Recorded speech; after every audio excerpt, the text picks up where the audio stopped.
By us, I actually just mean me at the moment. There's actually no one here, but there will be at some point because we just got back from what was an absolutely amazing meetup here in Keene. And normally, it's not something I would lead a show with to talk about, oh, some people came to visit New Hampshire. I mean, that happens frequently, but it's been happening more frequently here since the sort of crazy shutdown mask madness that's been going on out there. It's definitely been happening more often. People are looking to get out of the cities, obviously because, well, their jobs in many cases are now remote and it's easier to get out of the city. But some people just want to get out of the city because it's an awful place to be, and it's, even worse now that there are all these mandates that are being shoved down people's throats, literally, with the mask mandate. So, I mean, just 2 minutes, I think, 2-3 minutes before I flipped the microphones on, I walked through the front door. And that's because I didn't want to leave the event that I just came from. You also just came from the same event that I did, and I was blown away by this. Oh yeah, it was a good time.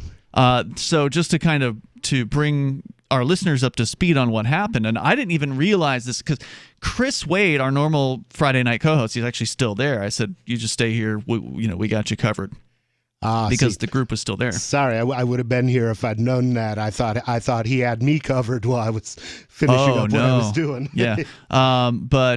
So anyway, apparently what had happened was this Freedom Cell thing that has had some level of discussion on this show, and it was created by John Bush, longtime sort of guest. John Bush and Derek Brose, I think. Yeah, and they've worked together a long time down in Texas, where they're from, but two well-known liberty activists who've been around the community for quite a long time. They put together this Freedom Cell concept, which, I mean, at its core right now doesn't seem to be much more than some fairly active Telegram chats that are sort of, there's like a national one, but then there's also regional ones, and then there's state ones as well, from what I understand. You brought this to my attention. Actually, John reached out at one point, and then you brought it to my attention again, Nobody. And so, we've been on Telegram for years in Keene, like the activists here that have migrated here for the Free State Project and the New Hampshire Liberty Migration. In the Keene area, we've been using Telegram for communications in various different ways for I don't know, I think the greater part of the last decade. I think it was probably like 2012 or something when we started in on that. And so, I'm like, oh, okay, here's another Telegram group to join. Fine, I'll join the group. Okay, cool. But apparently I didn't join the Northeast one. I joined the New Hampshire and the national one. And the national is just too busy. I don't pay any attention to it. It's just not relevant to, mostly to my life. But it was apparently the Northeast one. Chris Wade, our co-host, had joined that one. And folks in there had started talking, and he'll do a better job, I'm sure, of telling the story coming up here in a moment. But effectively, he was explaining to them about New Hampshire and that there's this migration of freedom-loving people to New Hampshire. And still a lot of people don't know that we exist. A lot of people who love freedom, or who are, whether they loved it for many years or they've just come across the ideas and it rang true for them, they didn't know. They don't know that we exist. And so, he explained the migration here and how it's been going so far. And I guess somebody decided that, or this group of folks was like, all right, well, we want to come check it out. So they did. And he was letting us know, like the local group of activists here, hey guys, there's going to be this group of people that's coming up to visit. And we're used to seeing maybe a handful, right? Like a family, a couple. Maybe two couples, right? Like it's very rare that any group of people would ever like come together to visit New Hampshire. But that's exactly what happened tonight. 12 people from all across, and all of them young people. And when I say young, I mean like late 20s, early 30s, maybe mid 30s, something like that. They're here together. And the interesting thing is not a single one of them knew each other before this trip. Wow, so I didn't know that. Yeah, so they had met through this Freedom Cell, the new Northeast Freedom Cell, but they hadn't met in real life. And so this is the first time that these people have actually come to meet each other, and they decided they were going to come to New Hampshire. And so they apparently rented a massive Airbnb, like a lakefront, I don't know, must be like a mansion or a huge lake house or something, right? Like there's a dozen people renting the same Airbnb together for the weekend, and they're here checking out New Hampshire. And you got to sit with them and chat with them. Yeah, I had a really good time with those guys. It was nice to meet young libertarians. There was a whole rainbow of them, which was nice also. You know, and it was really a great experience, and I'm excited about the Freedom Cells for a number of reasons. One thing is, you know, if we're representing large groups in New Hampshire, then that's a way that people are going to notice that we're here. Like, I'm kind of disappointed that I've started a group here, and as of yet, I'm the only member. And of course, the reason is because everybody's got 1,000 liberty activities to be involved in. But the thing is, everybody who's on that site is going to be seeing, you know, if it's a big group, that's something that people will notice, especially a big group in a small state. And I want to do the same thing with Ammon Bundy's People's Rights organization. I think it's going to be important for outreach, you know, when somebody loves liberty and everybody at some time in their life finds themselves at loose ends where they don't know where to go. Right. Well, we got to catch them people, because that's when they're ripe to strike. And there's a lot of those people right now. There are a lot of people across the United States who are wondering what to do. And when I first, you know, encountered these folks tonight, one of the first comments was that they were here because it's getting really bad, you know, where they are, and they're wondering what to do. And I think I don't know if all of them have made up their minds to move here, but it definitely sounded like some of them had. I think at this point, the more the merrier. And the thing is, if we get and we've already gotten to some extent, but the more we get critical mass here of agorists. And the more these are underground people that'll sell things without government permission, basically. Basically, gray marketeers, people who do business without the blessings of the state. You know, well, they can't stop us. You know, we're not like the regular restaurant owners. If Wendy and I were still running our Made with Love little restaurant, you know, and the state told us to stop, we'd say, screw you. Right. You know, unfortunately, Wendy said, screw me. So that's not happening anymore. But, well, you know, there's always the next girl. Right. So very, very productive night. Just I wasn't expecting it. I mean, when I heard there was a group coming, I figured it'd be a small group, you know, 4 or 5 people who knew each other. But to have this happen, it's unprecedented. I mean, you and I, we've been here a long time. I've been here since 2006. You've been here since 2009, I think, or 2008. And, you know, we've seen a lot of visitors come and go over the years. Some of them move, some of them you never see again.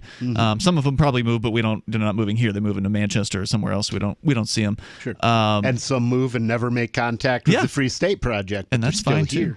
A lot of people move without asking or without telling the Free State Project. They don't. Some people don't even sign up for like Aria, for instance. She's not a Free Stater. She never signed up for it. But she moved. And there's Captain Kickass is also another one of those. He's not a joiner, right? Like he wants to be here with these people, but he doesn't want to sign a list.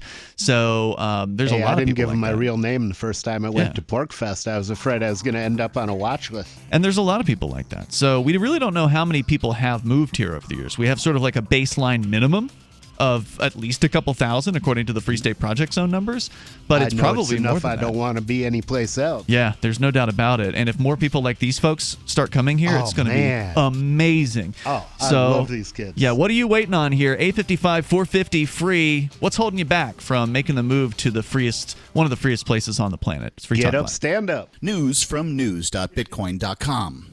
A 1 million ounce gold find in Russia raises questions if Bitcoin is more rare than gold. The Bitcoin market is expected to be volatile until the end of the year.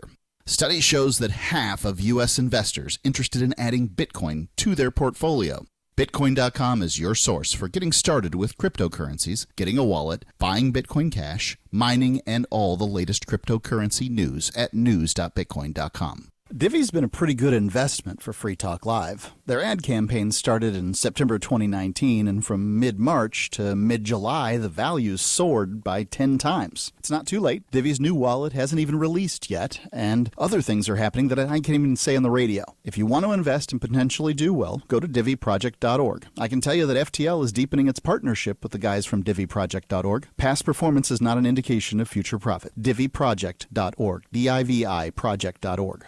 Freedom! Freedom is the call of the untamed Scotsman and all others that want to feel the wind under their kilts. At Free Talk Live, we love the breezy, swinging feeling that only a kilt from Sport Kilt can give. We teamed up with Sport Kilt to let you experience their form of freedom at a discount. Go to kilts.freetalklive.com and see a picture of Richie and me in our kilts. And then head over to sportkilt.com. Get some stylish freedom for yourself and use code FTL for a 10% discount. Sportkilt.com. What if the United States and the Soviet Union had fought on land, sea, air, and the astral plane, struggled for dominion across parallel dimensions or on the surface of the moon? What wonders would have been unveiled? What terrors would have haunted mankind from those dark and dismal dimensions? Come closer, peer through a glass darkly, and discover the horrifying alternative visions of World War III from some of today's greatest minds in science fiction, fantasy, and horror. Weird World War III. Available now from Baen Books at baenbooks.com. Free Talk Live. If I were a parent, and I am not, Mark, you are, I am not, but if I were a parent, then I would be teaching my kids the difference between right and wrong based on whether or not people get hurt, not whether or not some elected official has written some words down on a piece of paper and deemed something to be illegal. There have been so many things over the history of time that have been labeled as illegal. It's legal. It was legal to shoot engines in this country. Did that make it right? Legal and illegal, right and wrong, these things do not correspond here in America. They rarely correspond as a matter of fact. Anywhere. Yeah. Now, there are some things that are illegal that are absolutely wrong, Sure. like murder or arson or destruction of property or However, stealing. it's also illegal to not pay taxes to the federal government. Is that wrong? Absolutely not. That's it is heroic. right to keep the money that you earn. Free Talk Live, 7 nights a week from 7 to 10 Eastern, live on the Liberty Radio Network at LRN.FM.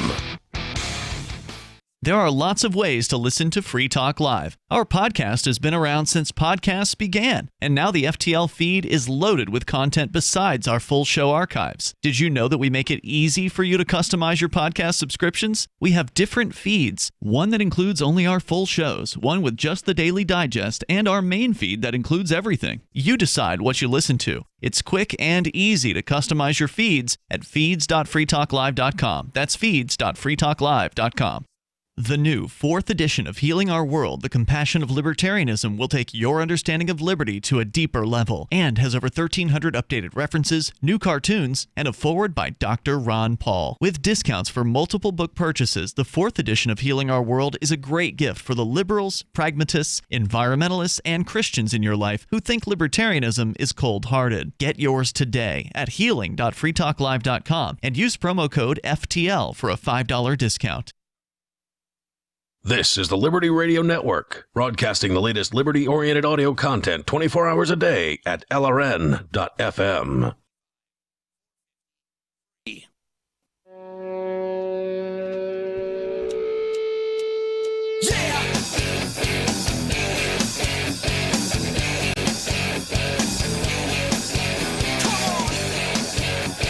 It's Free Talk Live. You can bring up whatever you want here. Our toll-free number is 855-450-FREE. That's 855-450-3733. We've also got the Matrix chat server that allows you to interact with other Free Talk Live listeners, and you can do it for free, and you do it without worrying about some mega corporation coming in and cracking down, because there's no mega corporation behind the Matrix server. It's just us. Yeah, they already cracked down, so we had to move to it, right? Well, the Matrix is real. Yeah. We started with a different thing from Discord, and that was a nice experiment. It did show there was an interest in people having a chat service. And so when they cut the cable, we threw our own server up, and now we're good to go. So head on over to chat.lrn.fm if you want to learn how to get in there. Matrix is almost the system I want. Almost the system I want. It's pretty good. The only thing that I would change is I would really like to see a completely completely peer-to-peer system where rather than having Like Hush Chat? clients I haven't used Hush Chat. Me neither. But, it supposedly works, though. But, I want something where rather than it Something being blockchain-based? clients and servers, it's just a bunch of clients talking to each other. So, like something blockchain-based? It could be blockchain based, Or just peer-to-peer. It could be TCP/IP based. Blockchain based is not necessarily a good way to do chat. I agree. It's slow. There's no need to do a blockchain Well, in order to do a decentralized peer-to-peer, encrypted communication privacy system. Yeah, I mean the place where the blockchain would come in handy would be as a key exchange, because maybe. basically your address is your public key. But once you've done that and you've verified identities, then no, putting a bunch of information on the blockchain that isn't going to be useful in a week is not Right, not a good plan. Do you really need to have your messages recorded for all eternity? I just don't. There's blockchain is one way to do it, but it's not necessarily the best way. Sure. So let's go to your phone calls. It's like carving your chat messages into a stone tablet. Right. I don't think I need to do that. They're temporary kind of messages. Yeah, that I mean, most people, to me, the biggest chat. objection to a blockchain beyond the technical ones you're pointing out is that you basically have to pay for every message, and that's going to turn some people off, even though it'll be a small, probably likely We'll very, cut very the spam small out, amount. though. That will cut the spam out, no doubt about it. Let's go to your There's calls. like 13,000 of some cryptos to a dollar, though. Yeah, that's true. Let's go to Dave in New Hampshire. Dave, you're on Free Talk Live. I'm going to bring you up here. Go ahead. Dave? You still there? Yeah, we got you. Dave's not here. Oh, okay. As you guys may be aware, I've sort of been fascinated over the years with what can private citizens do against foreign threats or bad behaving foreign governments where appropriate. And I haven't done a ton, but I'm doing something small in relation to the Chinese government problem. Okay. Well, what's the problem? My problem's been Which with problem? the American government. Yeah, which problem? Because I know there's Yeah, lots this of has different been problems. something that so many people have been talking about. We just talked about this with Mark last night. He's super concerned with the Chinese government as though they're a problem in our lives. Go ahead, though. Well, they're not a huge problem in our lives yet. They're moving in that direction. But what I did was they have these things called Confucius Centers, which are basically they're almost like consulates all over the country. Almost every state has one. They're really they're supposed to be teaching Mandarin and Chinese culture on U.S. campuses, and I think that's probably mostly what they do.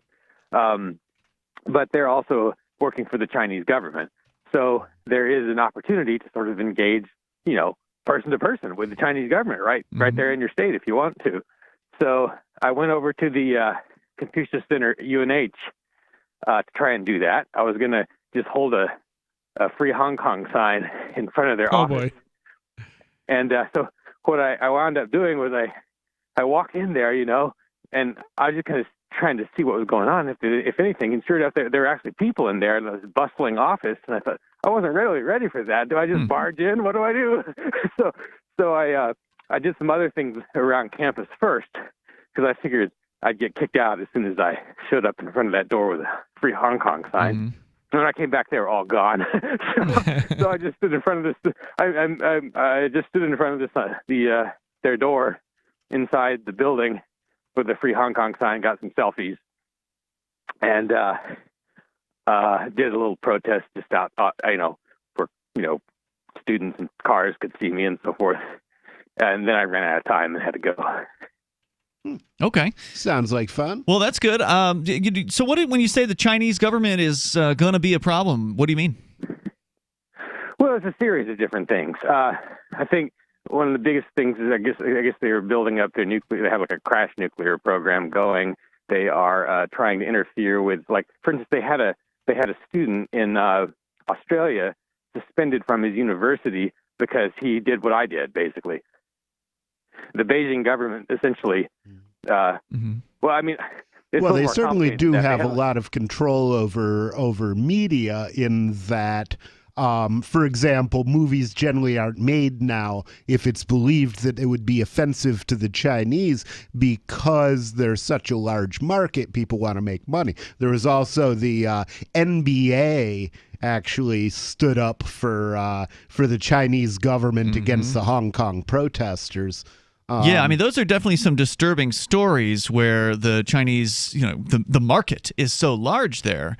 The government knows, and they're more wealthy now than they've been because they had some major advancements over the last few decades in production, and for a short time they seem to have some more business freedoms. Now we're heard recently that that's been taken away. Yeah. I mean all of China. There was more business freedoms there over the last couple of decades, but that's apparently been taken away within the last few years. They wouldn't have been doing. Walmart wouldn't exist if the Chinese had stayed as communist as they were. Yeah. Now, apparently, so somebody was telling us that went back, or that reversed recently. It was actually Gene the Christian Anarchist. Like, as of the last 3 or 4 years, the freedom quotient for business has gone down again in China. But I mean, isn't it going down everywhere though?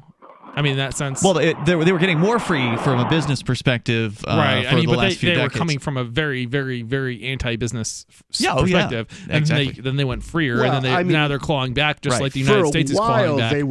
For a while, they were approaching us in freedom and exceeding us in some ways. You should see Maybe. this. Maybe in some ways, I'll give you. You should see this thing I saw on TV. That took place. I can't remember the name of the town, but it was these people. They were like building phones out of parts that they could buy in little markets. They were building cell phones out of them. They had all kinds of. It was amazing, and there was all kinds of entrepreneurship going on there. That's not freedom from a it was government's right by perspective. Wuhan, actually. I think. So, I mean, a lot of things go on that are not necessarily legal, and it's not necessarily legal. Well, this was necessarily legal. All right, so Dave is Okay. in. Thank you for the call, Dave. Definitely appreciate hearing from you. The toll-free number tonight is 855-450-FREE. That's 855-450-3733. I don't want to minimize the horrors that the Chinese government is bringing upon its own people. It's just a long way away from here, and I'm more concerned with the horrors the U.S. government is inflicting and state governments are inflicting on the people that they can reach. This is Free Talk Live. Mounds and mounds of fur. Our hairballs have hairballs. Our cat Mama, she's 10 years old. She has dandruff and an oily coat. I have 2 cats, Dixie and Daisy. Daisy sheds like crazy. If you love your pets as much as I do, you want to do what's best for them to live long, healthy, happy lives. DINOVITE.com.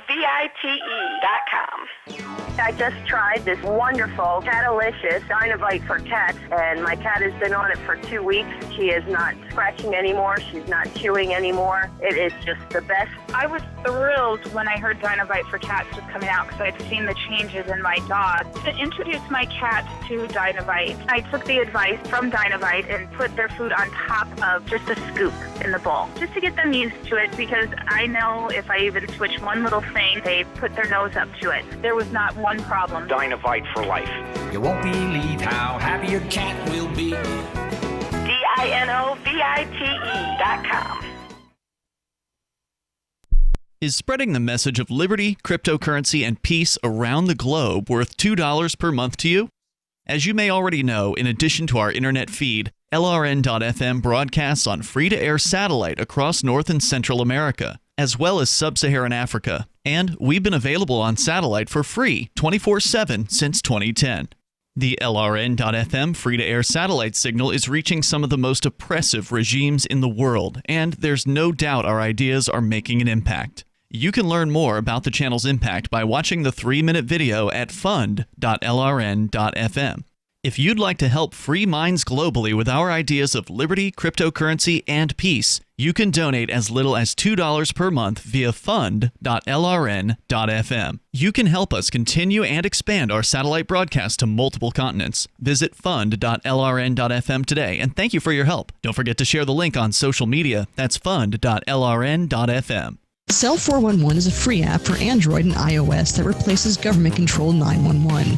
Cell 411 allows you to preset a group of friends or private organizations to show up at any emergency. Cell 411 is a nightmare for the state because it proves their so-called services aren't needed. Cell 411 has had thousands of installs, and of course it's covered by the BIPCOT no government license. Cell 411 because your friends won't shoot you when you're in trouble. Without the government, who would build the emergency services? You and Cell 411. Get it today at getcell411.com.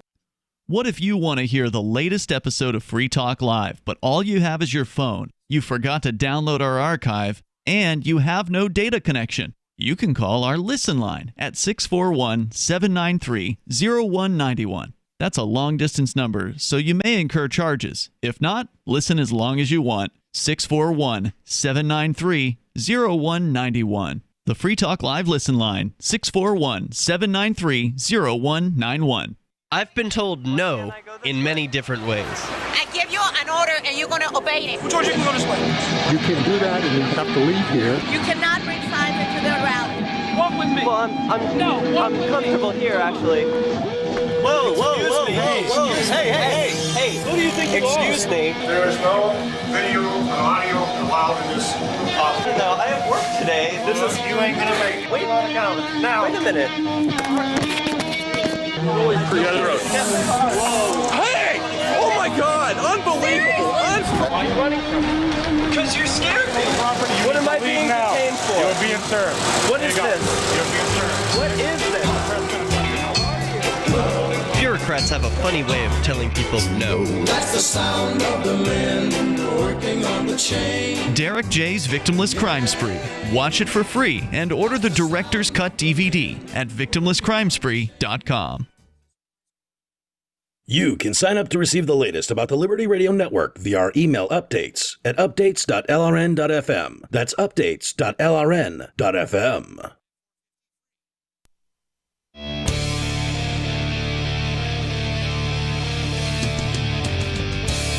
This is Free Talk Live, and you can bring up anything that you want here. Our toll-free number is 855-450-FREE. That's 855-450-3733. We were talking at the very beginning of the show about just a shocking number of people who've come to visit New Hampshire, not just over the last year, and it's been fairly good, especially the last few months. People have been getting pretty sick of all the crackdowns that have been going on around the country, and New Hampshire is a possible answer to avoid a lot of that. Now, not entirely. New Hampshire is has not been the best state of the 50 states when it comes to the COVID crackdowns, but it's certainly better than New York. It's certainly better than Illinois. It's better than California. It's better than a bunch of the states out there. And, of course, then we also have overall freedoms that are just so much better. It's a good starting point, and a lot of other states that are not as COVID crazy are, they may not be as they're crazy in other ways, crackdown friendly, but they're crazy in other ways, and there's not a group of people trying to change how things are moving together there, and that's what really makes New Hampshire unique. Absolutely. I would say on balance, New Hampshire is still the best state. I think so too. Yeah, and me too. And we're going to see, it's going to be interesting to see how the next 2 years go, because now the Republicans have swept into the state government again after the Democrats had control for the last couple years. We did have a governor who was Republican, and he is again a Republican, same guy, and he was very crackdown. He was terrible. I mean, he was terrible. A lot of the Republicans that have been elected, at least according to the Reopen NH people, are directly opposed to him on that. Yeah, and there is going to be a challenge to him on that, I think, coming up here. But the problem with the challenge to his executive power is he will just veto any challenge to his executive power. Unless you get 2/3, but that probably won't happen. Which they won't, because the Democrats supported everything he did. Yep. So the Dems will defend his executive power, I suspect. So I don't think they're going to be able to take it from him, which is sad. I think you're right. But they can try and at least give him a good rebuking to some extent. So we'll keep you informed as to how any of that develops. But if you want to come check out New Hampshire, of course you can come up anytime you want. And obviously the wintertime is it's a time to come to New Hampshire. You can't get up here any faster, But some people they gotta tie up some loose ends and get things taken care of. Well, visiting doesn't require to tie up loose ends. I mean, generally. But you may want to visit during the summertime as well. In which case, you want to check out Forkfest over at forkfest.party. It is a summertime camping event. It is decentralized. It happens at Rogers Campground in the beautiful White Mountains of New Hampshire. You can mark your calendar for 2021. It's going to be June 28th through July 4th. So what better way to celebrate Independence Day, or what little independence you have left, than around other freedom-loving people here in the Shire? You can go to forkfest.party to learn more about the event. It's unofficial website. There's no official anything for Forkfest. It's up to you what to do there. You want to just hang out with other freedom-loving people? You can do that. That's easy. If you want to create a thing for the freedom-loving people to do, then you can do that too. So head over to forkfest.party. So, wow, what a night. Chris, you were actually still at this meetup. I said I was. There was still like some crypto going on. Somebody wanted to pay their bill with crypto for the first time. Couple people, actually. And actually, of course, something went wrong, because that always happens when somebody's like brand new, first time, something's got to go wrong. And so you were dealing with technical support on that end, and so you weren't here for the conversation that nobody and I were having about this particular meetup that as I was explaining was particularly noteworthy because of, number one, the size of the group. Yeah, it was a crypto meetup. Normally, it's not anywhere near that large. No, I'm not talking about the fact that it was a crypto meetup. I was talking about the fact that there were a dozen people who were there that were not from around here. They're from the Northeast. They were from all over. And they were from this group called the Freedom Cells, that you were in this Northeast Freedom Cell. They were talking, and I want you to tell a little bit more about how this thing got put together. Most of these folks had never even heard of the New Hampshire Freedom Migration, right? Right, that's correct. And they live in this region. I want to say something. I'm not entirely sure myself how this whole Freedom Cell thing got started. Well, it was John Bush and Derek Brose who started the Freedom Cells. Okay, I got that. But I don't know, like, I just got added to a Telegram group, basically, because you're the cause? Okay. I don't think you did Northeast, did you? No, I thought you were New Hampshire. I added him to the New Hampshire group and the national group. This is the Northeast. Group. This is the Northeast group. Somebody added me to some freedom group, and I just assumed at the time that it was like, people in New Hampshire, because they're all talking freedom. They're all talking like you guys and me a little bit, and. It was so like I'm in this group. I just tend not to leave groups because I'm kind of curious of what's going on, right? Like, and so I stick around. I don't really say anything, and then at some point somebody posts a link to a Jitsi or Meet.Jitsi, which is like Jitsi's an online video chat. Yeah, it's an alternative to Zoom, basically. Okay, now isn't that peer-to-peer Jitsi? Yeah, it can be. Yeah. They have their own server, so it's more like self-hosted potentially. But there's something called Meet.Jitsi. Jitsi is the software that's running. Yeah. But the people who put out Jitsi also allow you to use their own server. So we're just using their server, okay. But it can be self-hosted. Not really. It's sort of decentralized, I guess, but not the same decentralization like peer-to-peer. Jitsi's open source, right? It is decentralized in that you can use it just you and a friend with no server in between. You can also use. Are you it talking with about the the Jitsi, some sort of Jitsi app, as opposed to the web version? Yeah, I'm talking about the one that runs as that can run on your phone, the one that can run. I'm not familiar with the web or the app, and I don't know if there's a central server somewhere involved in that. But there is there's a server that's serving up the web page, the meet.jit.si. Right, exactly. Except there might be. I think there's also an app. A Jitsi app, and there is. Maybe that doesn't require some central server or self-hosted server. I don't believe the URLs are all meet.jit.si, even with the app, from what I understand.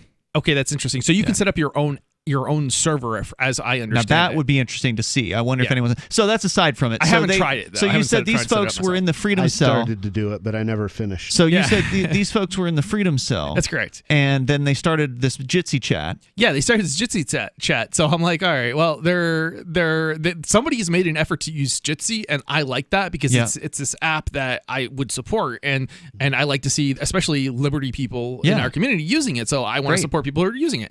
So. And chances are, whoever set that up was somebody who somehow must be listening to me, because this is the kind of thing I talk about and promote all the time within our community. So probably, maybe not. But open source may stop us from getting hung one day. Yeah, right, exactly. So anyway, so I'm like, all right, well, I'm going to go ahead and I'll join it. And, I did. And then at first I'm like, And how many people were in these chats typically? Oh, geez. 3, probably 4? a dozen. A dozen? A dozen, yeah. Wow. And that's at about maybe 80 people right now. And this is just this is just the northeast room. Right. There's like a main one that I'm not even in that has like 500 people in it. Yeah, it's too much. Yeah. So the groups are incredibly active because I don't think a lot of people realized how much we were being suppressed by the big social media Facebook companies and such. Until recently, until all of a sudden we weren't getting suppressed, and it was like, oh wow, I remember this is what social media used to be like. So I ended up joining, and then I actually disconnected because I was just kind of like, they were talking about mask stuff, and I'm just like, I'm sick and tired of it because that's all I ever hear about is masks.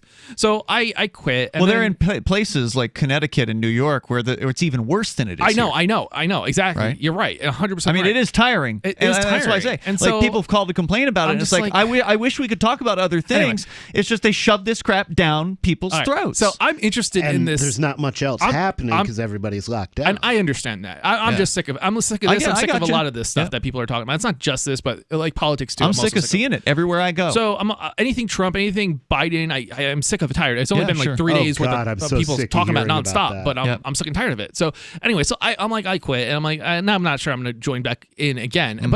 But then somebody says, okay, we're actually starting now in the chat room. So I'm like, all right, well, if you're actually going to start talking about something and it isn't the mask thing, I'll join in again. Now, how long ago are we talking about here? It's a week ago, maybe. Okay, a week 2 weeks. ago. No, it was like 3 weeks ago. So anyway, like I don't really know any of these people, and I haven't really said anything in the Telegram. They don't know each other either. No, nobody really knows each other. So anyway, so it's been okay. So I guess the group has been going on a little bit longer than I've been involved, but Freedom Cells are brand new, though. It's I mean, fairly they all new, started right. this year, I think. Yeah, I think that's right. Yeah. And so I'm in there, and I thinking people, these are other people in New Hampshire, and I'm just listening, and then they're all talking like they're in, like they sound like they're people in New Hampshire. They sound like they should be. They should be like they were all. I just kind of figured they were all over here, and then I start hearing. I'm like, well, isn't that what we already have? Is kind of what I say, and they don't understand what I'm talking about. And I'm Hold that thought. We'll continue with the story here on this epic level of visitation we've been having in New Hampshire. Are you afraid to go to the mailbox because of letter after letter from the IRS? Are they stacking on more and more penalties and interest? By now, you know the problem won't go away on its own. Don't let the IRS chase you to your grave with penalties and interest and liens and levies. You need real help now. I'm Dan Pilla. I wrote the book on tax debt settlement, and I help thousands of people solve tax problems they thought couldn't be solved. I can help you too. Call 800-34-NO-TAX or go to my website, danpilla.com. That's danpilla.com. danpilla.com. Do you have health or energy challenges? Would you like to support your health and energy from a product that people consistently feel the uplifting and health-building effects from the first day they consume it? I introduce you to Green Meadow Whey, the only whey protein powder from grass-pastured cows that is processed in a manner that ensures that the proteins and amino acids remain in their correct geometric shape that the body can use. The naturally occurring proteins, peptides, and amino acids in renatured whey are proven to support multiple aspects of human health, from complementing your immune system to neutralizing chronic inflammation to supporting detoxification to stabilization of blood sugar and more. Additionally, due to the Tesla-like frequencies encoded into Green Meadow Whey, it is a dramatic support for your energy and mood. And it is an excellent emergency preparedness food with well over a 5-year shelf life. To order, call 888-988-3325. That's 888-988-3325. Or visit greenmeadowway.com. greenmeadowway.com. What if you could cut your heating bills this winter with your existing wood-burning fireplace and not spend thousands doing it? You can with Great Wall of Fire fireplace grates. Our U.S. patented made-in-America Wall of Fire grates increase fireplace efficiency, eliminate fireplace smoke problems, and come with a 30-day money-back guarantee. See our grates in action and get free shipping from walloffire.com or call 800-274-7364. Fireplace heat without fireplace smoke. walloffire.com. On Free Talk Live, we're bringing people to the ideas of liberty every day. From wrestling superstars like Glenn Jacobs. You guys really are having an impact, I believe. Like I said, a lot of where I am now is due to listening to Free Talk Live. You changed my mind on some very important issues years ago. To random people tuning in on the radio. I was kind of stuck in the left-right paradigm. I heard your show by chance on a Saturday night. from there, I went on, joined the Free State Project, and become an amplifier. So, I mean, that's really the reason why I amp is because I know that if it wasn't for you guys being on as many stations as you are, I never would have found the ideas of liberty. Your amp will directly change more lives by getting Free Talk Live in front of people looking for talk radio online and on the air. When you amp Free Talk Live, you get perks like access to the AMP-only Facebook group and AMP podcast. Visit amp.freetalklive.com. Some of you asked, and now we've delivered. LRN.FM's live Keene, New Hampshire studio shows are now streamed in HD on Twitch. Visit our channel at twitch.lrn.fm and give it a follow. If you have Amazon Prime, you get one free subscription on Twitch. If you use it on our channel, Twitch will give LRN.FM a monthly piece of your Prime subscription cost. So please watch, follow, share, and subscribe to twitch.lrn.fm. That's twitch.lrn.fm.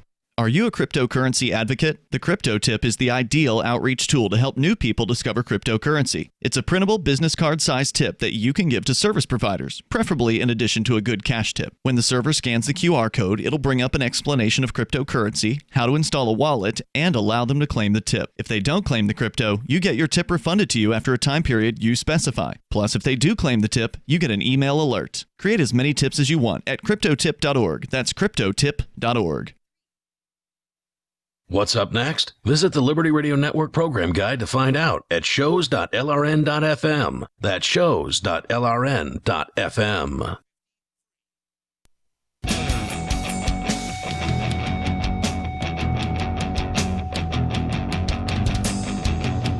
It's Free Talk Live. You can bring up whatever you want here. Our toll-free number is 855-450-FREE, and we're going to continue the story of how this, what I would say is a record-setting visit here to New Hampshire. I mean, I'm excluding the Porcupine Freedom Festival and Forkfest. Obviously, those are different. Those are special events. Those are like big events. This is like just an ordinary kind of just people come to visiting. See. Yeah, just come to check it out. It would be nice if we did a smaller get-together, like monthly or something. We have them every week. Dude, we have like 6 a week. How many more do you want? Yeah. We actually have too many, I was arguably. thinking of something to bring people in from out of state. No, they have to do it on their own time, you know.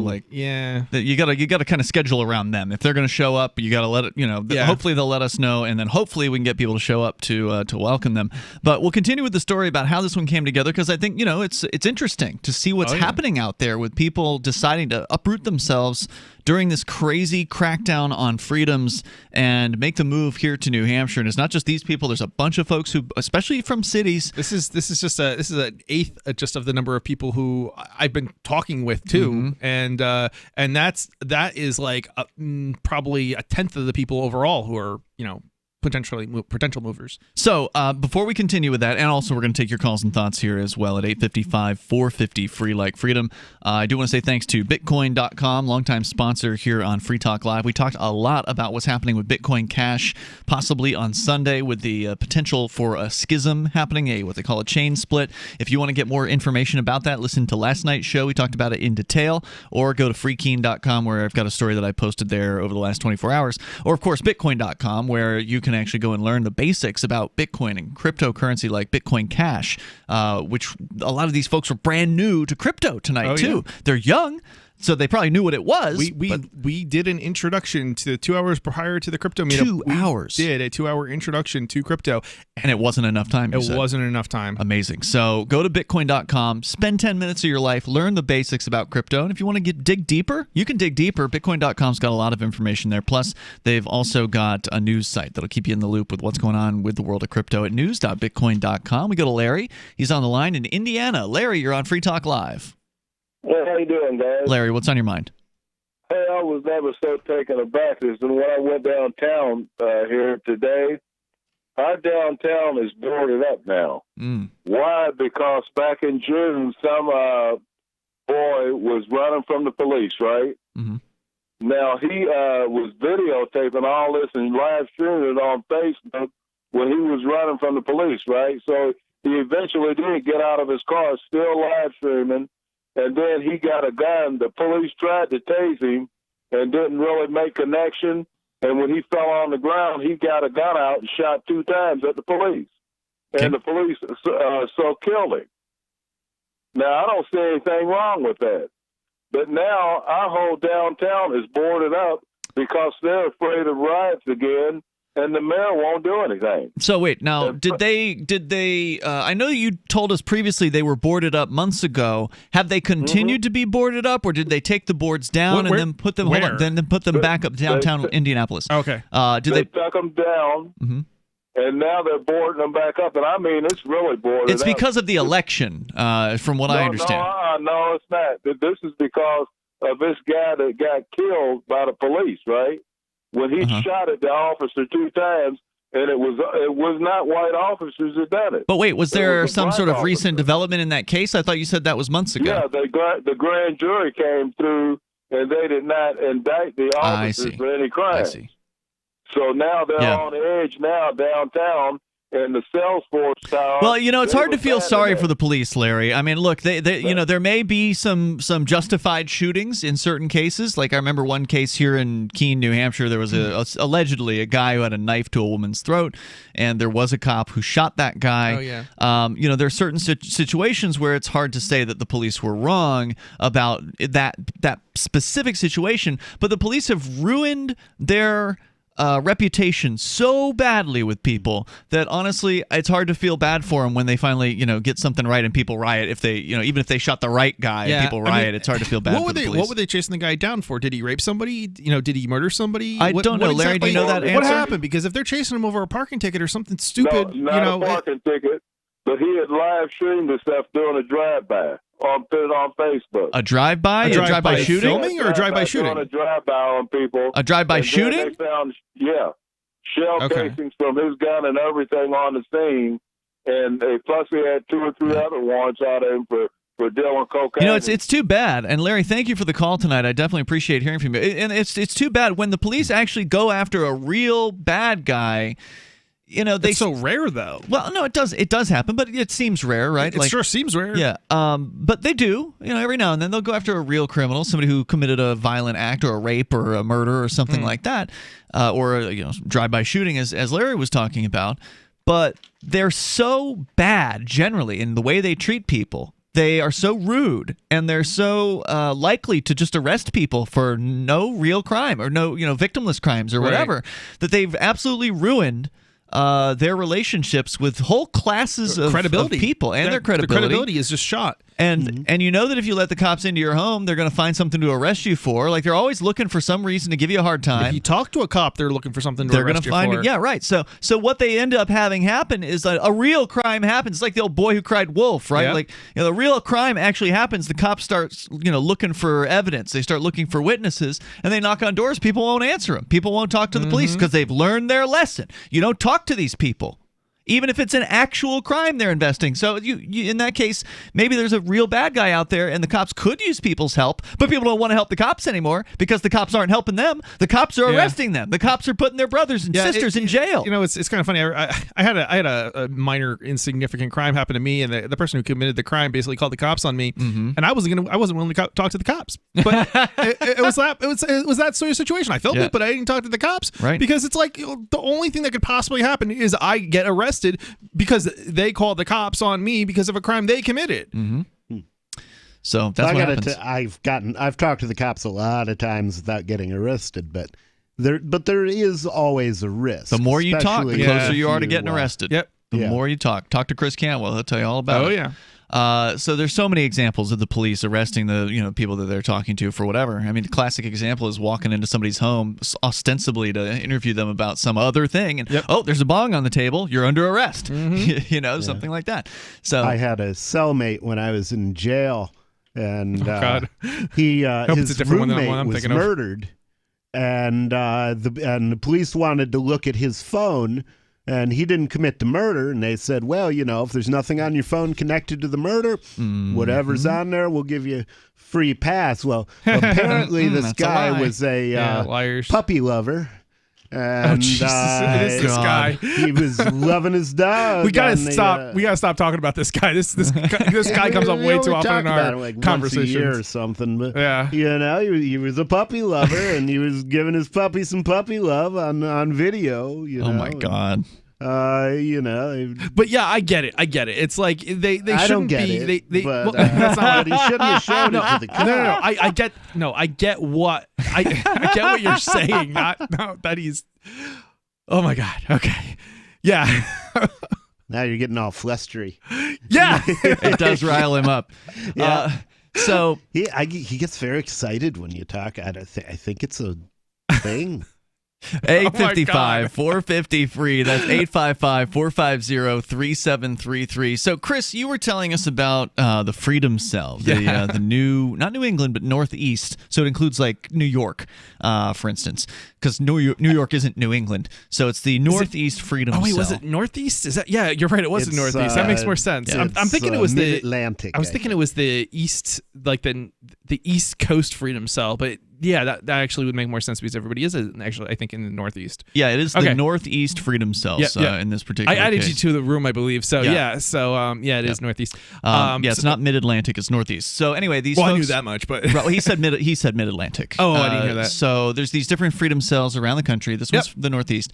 And you were talking to these people about New Hampshire, and they didn't know anything about it, right? Right. Like I thought, like I just assumed that these people were already basically in New Hampshire, not based on. I'm not really paying attention to the name of the room or anything like that. And I think they changed the name of the room too. So anyway, I'm in this room. It just sounds like they're people in New Hampshire, and all people I probably sort of already know, just not like really well.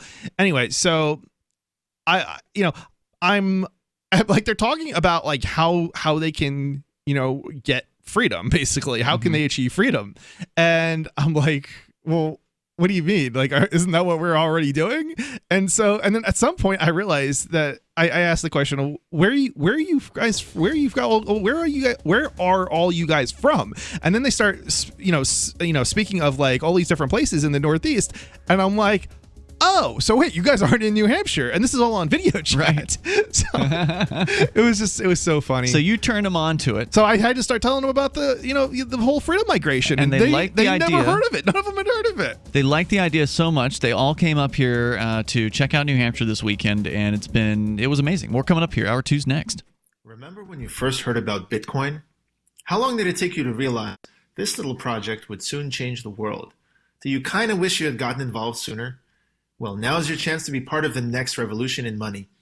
Intercoin is working to finally make crypto go mainstream. It's designed to be scalable enough to support everyday payments and even elections without the state. Bitcoin was originally supposed to be a peer-to-peer cash system, the way we would all pay one another without having to trust any third party. But instead, over time, it mostly became a store of value. That's because every 10 minutes, the Bitcoin network must put all transactions into a block, and that block can only hold so much. If crypto is to become mainstream, for everyone to use it in everyday payments, we need a new architecture, one that's as secure as Bitcoin while being far more scalable. Check out intercoin.org to find out more, and maybe pick up some of those coins for yourself.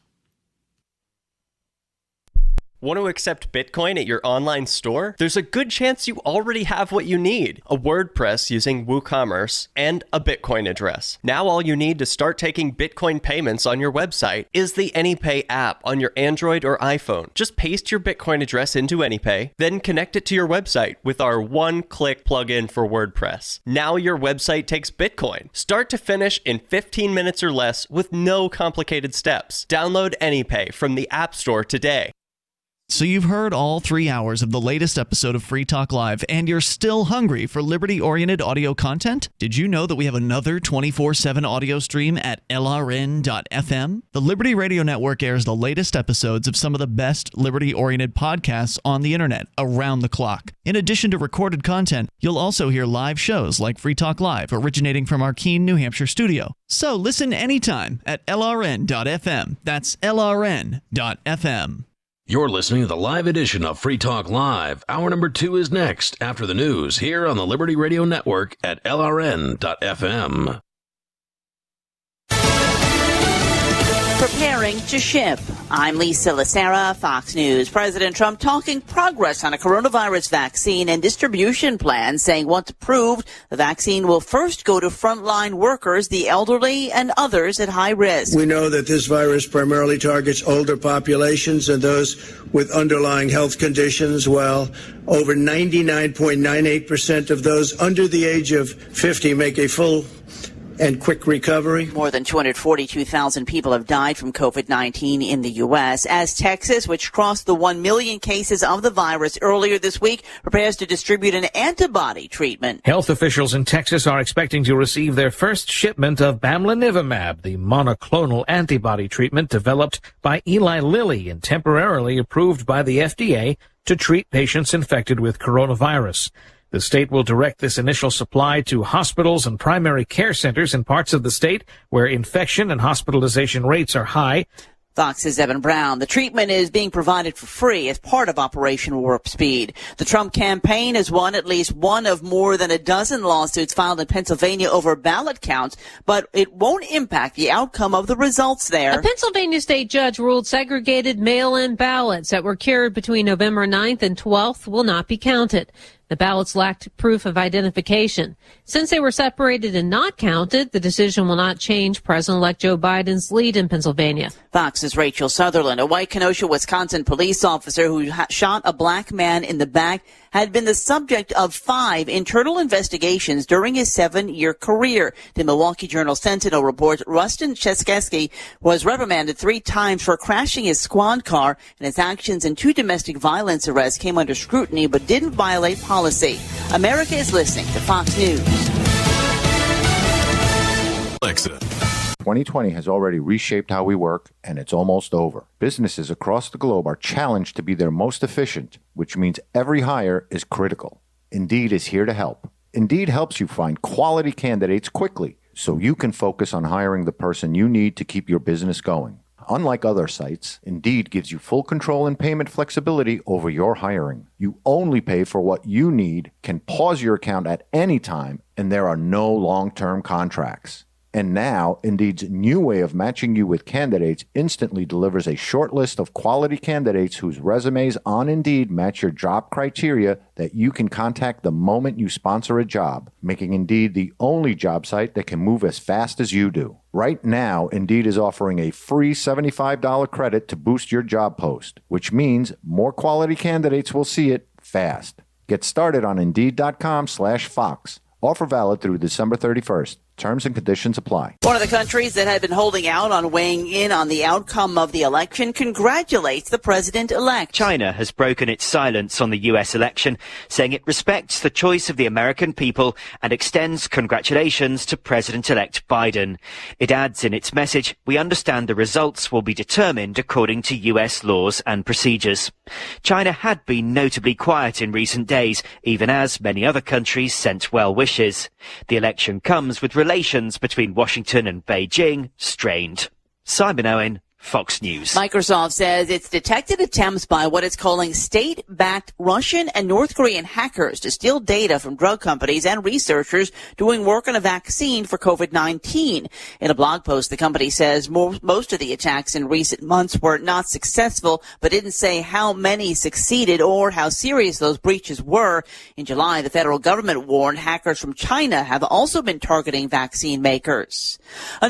LRN.FM's free-to-air satellite feeds blanket most of 2 continents. It was my goal to put our channel there so people without internet could receive our programs and feed pirate radio stations. As our contract with our satellite provider is coming up for another 3-year renewal, I have to consider calling it quits. It's rare that we get feedback or support from our satellite users. We started a fundraiser a few years ago, and though there are a bunch of great contributors to it, as of this recording, it covers 15% of our monthly satellite costs. Please email lrn@lrn.fm and tell me how you use the satellite feed. Better yet, chip in at fund.lrn.fm. The costs aren't the issue. We can afford them, but why continue something not valued by the market? Want to help? You can join our satellite fundraiser for just $2 a month at fund.lrn.fm. If we raise enough to keep both channels on the air, awesome. If we raise more, I'll add more channels. If not, we can shut them down and go internet only. It's up to you. Thank you for your support. Fund.lrn.fm. Pennington is reeling this hour from one of the biggest stories we've seen in decades. That's right, Kathy. Mayor Sue Hallinan has stepped down following revelations of her involvement in a coupon forging scandal. After a week of fervent denials, Mayor Hallinan admitted that last Thursday she used 5 counterfeit coupons on a weekly shopping trip to the Kroger for a savings totaling $14.81. Once you've made a fake coupon and you've had a taste of that power, it's hard to stop. Mayor Hallinan also apologized for her first response to the controversy when she blamed Jared the paperboy for stealing her coupons and replacing them with the fakes. I don't know what to say. She could have ruined my career. I hope she goes to jail forever. And in what many are saying is the ultimate indignity, Mayor Hallinan's photo has been put up on the Kroger's so-called banishment wall, in between such undesirables as the Fredericks boy and infamous gum thief, Mr. Ivins. This is the Onion News Network.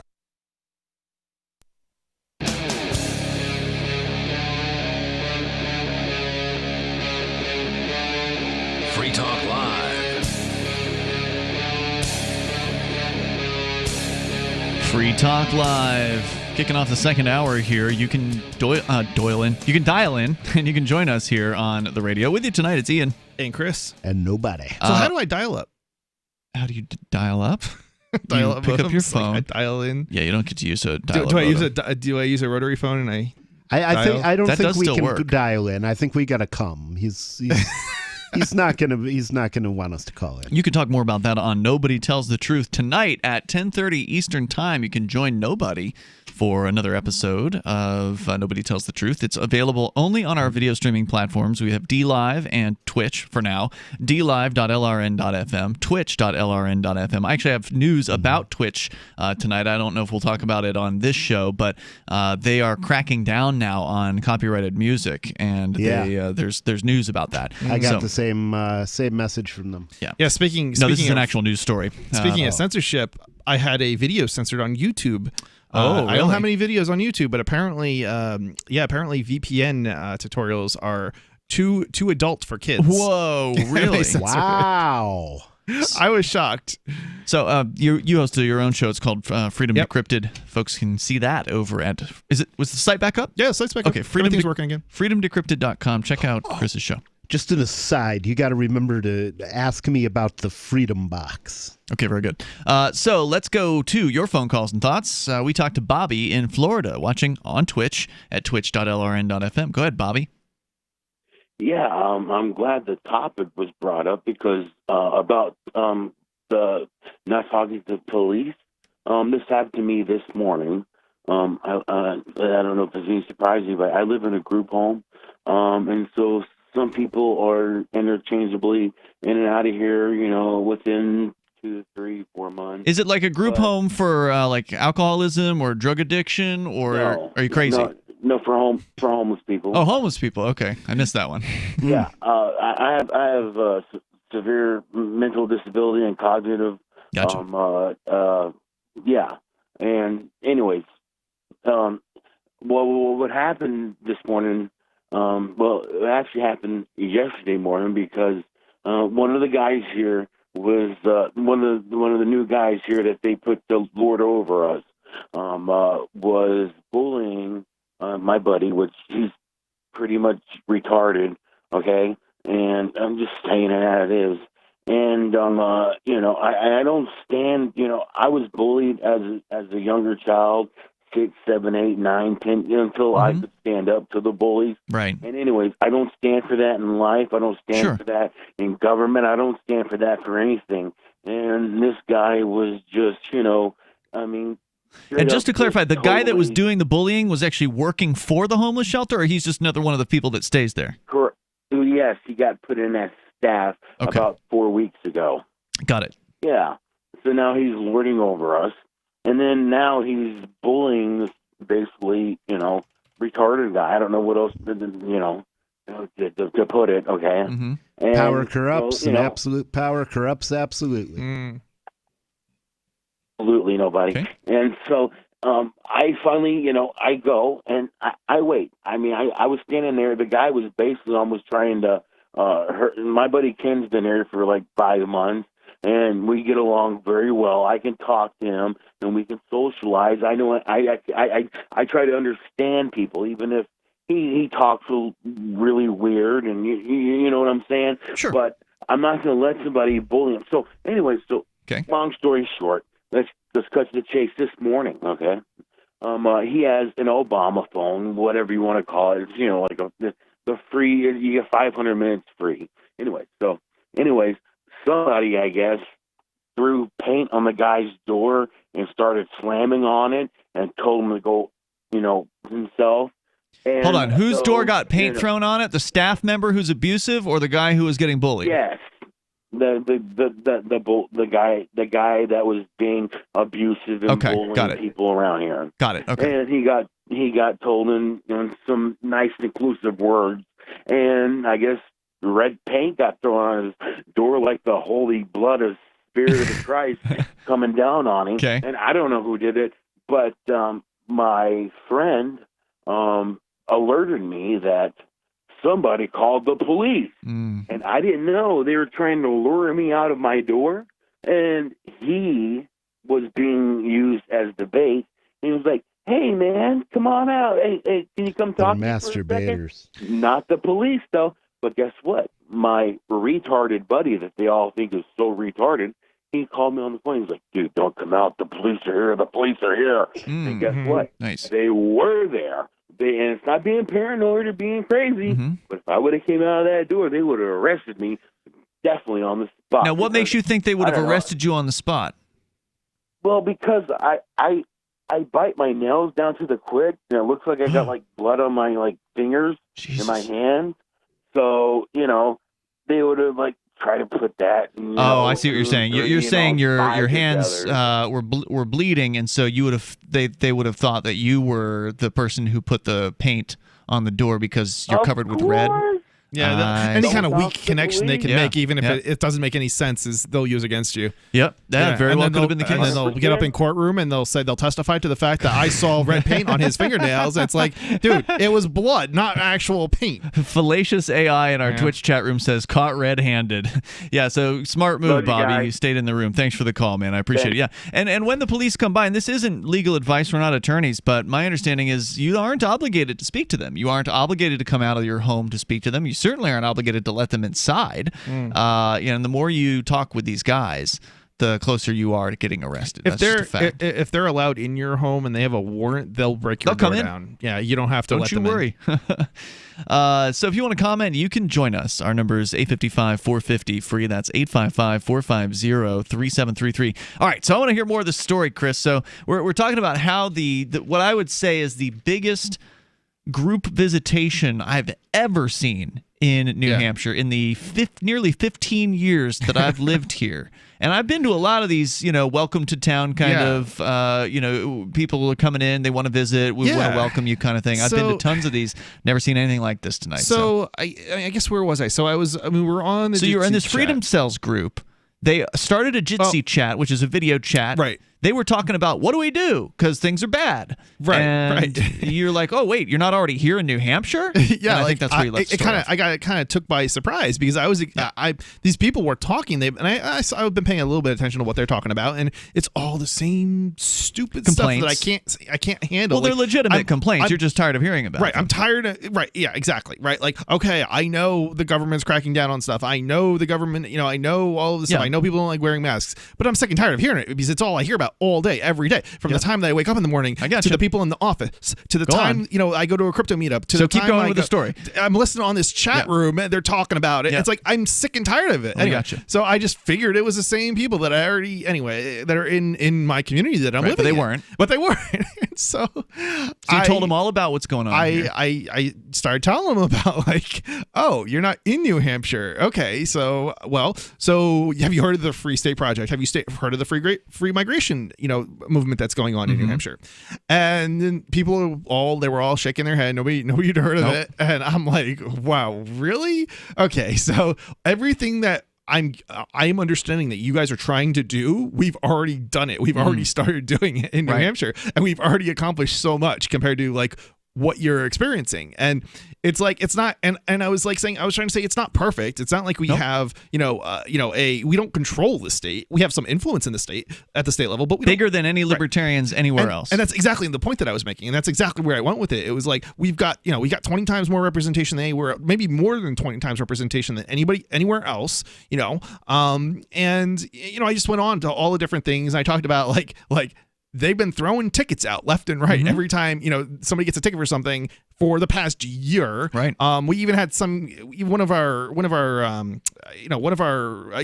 young person even almost got arrested by fleeing from the police, and they didn't arrest him, and he was driving without a license. I mean, there's just so much stuff that's been going on over the years, and and I also brought up like parking tickets, some of the success stories, and crypto. How we got a bill passed for crypto, and just there's so many different success stories, and so I ended up inviting them up here for check it out, because we're already doing what you're trying to do, which is basically what they're trying to do is get a community together. And they came up as a group for the first time ever. Yeah, and these people don't know each other. They're from all over. It's amazing. There's more coming up here. It is Free Talk Live.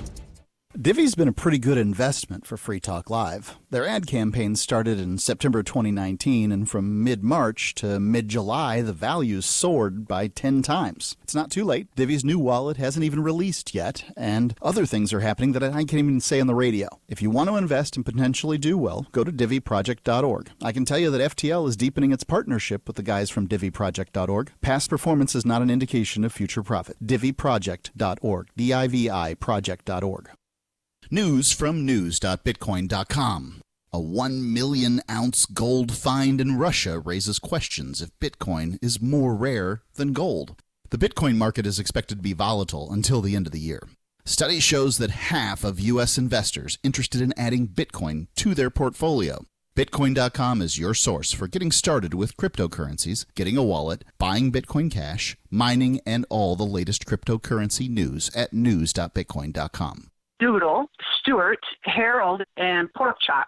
Pork Chop, his beautiful blonde coat is very thick. He's an Akita, German Shepherd, Lab, Husky mix. They did a DNA test on the 4 rescues. The first year is just a complete retraining. Lots of love, discipline, and daily upkeep. I'm a registered nurse and a personal trainer. If I eat healthy, then my dog should eat healthy. DINOVITE.com. They need the vitamins and minerals that Dynavite provides. Dynavite is nutrition. Harold, the Border Collie Pit Mix, has the most beautiful jet black coat. Stuart, my rat terrier, has fur now where he never had it before. Doodle, he's a poodle cocker spaniel. His energy is tremendous. The Dynavite will make your dog happy, vivacious, jump up and down, wag their tails.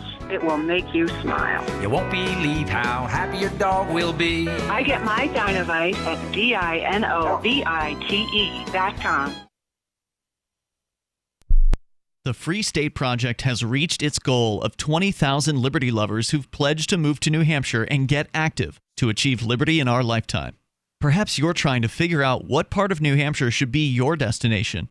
If so, consider Keene. You'll find more than 150 reasons to move to Keene at move.freekeene.com. Keene is famous for its historic, publicity-generating activism, as well as being the liberty media capital of the world. It's home to freekeene.com, New Hampshire's destination for liberty activism, news, and opinion. For years, we've been compiling over 150 reasons to move to Keene at move.freekeene.com, where you'll learn about some of what's happening here and what makes Keene a great place to live. If you love liberty, you'll probably enjoy anywhere you end up in the Shire. But do your due diligence first. Please visit move.freekeene.com for the full list of over 150 reasons to move to Keene. That's move.freekeene.com. If you want to know the latest about Free Talk Live before we go on the air, all you need to decide is how you want it delivered. It's your choice. Visit news.freetalklive.com to receive our usually weekly news updates by email. Plus, we have a Twitter account at twitter.freetalklive.com, and you can follow us on the decentralized Mastodon platform at toot.freetalklive.com. So please follow us at toot.freetalklive.com and sign up for our emails at news.freetalklive.com.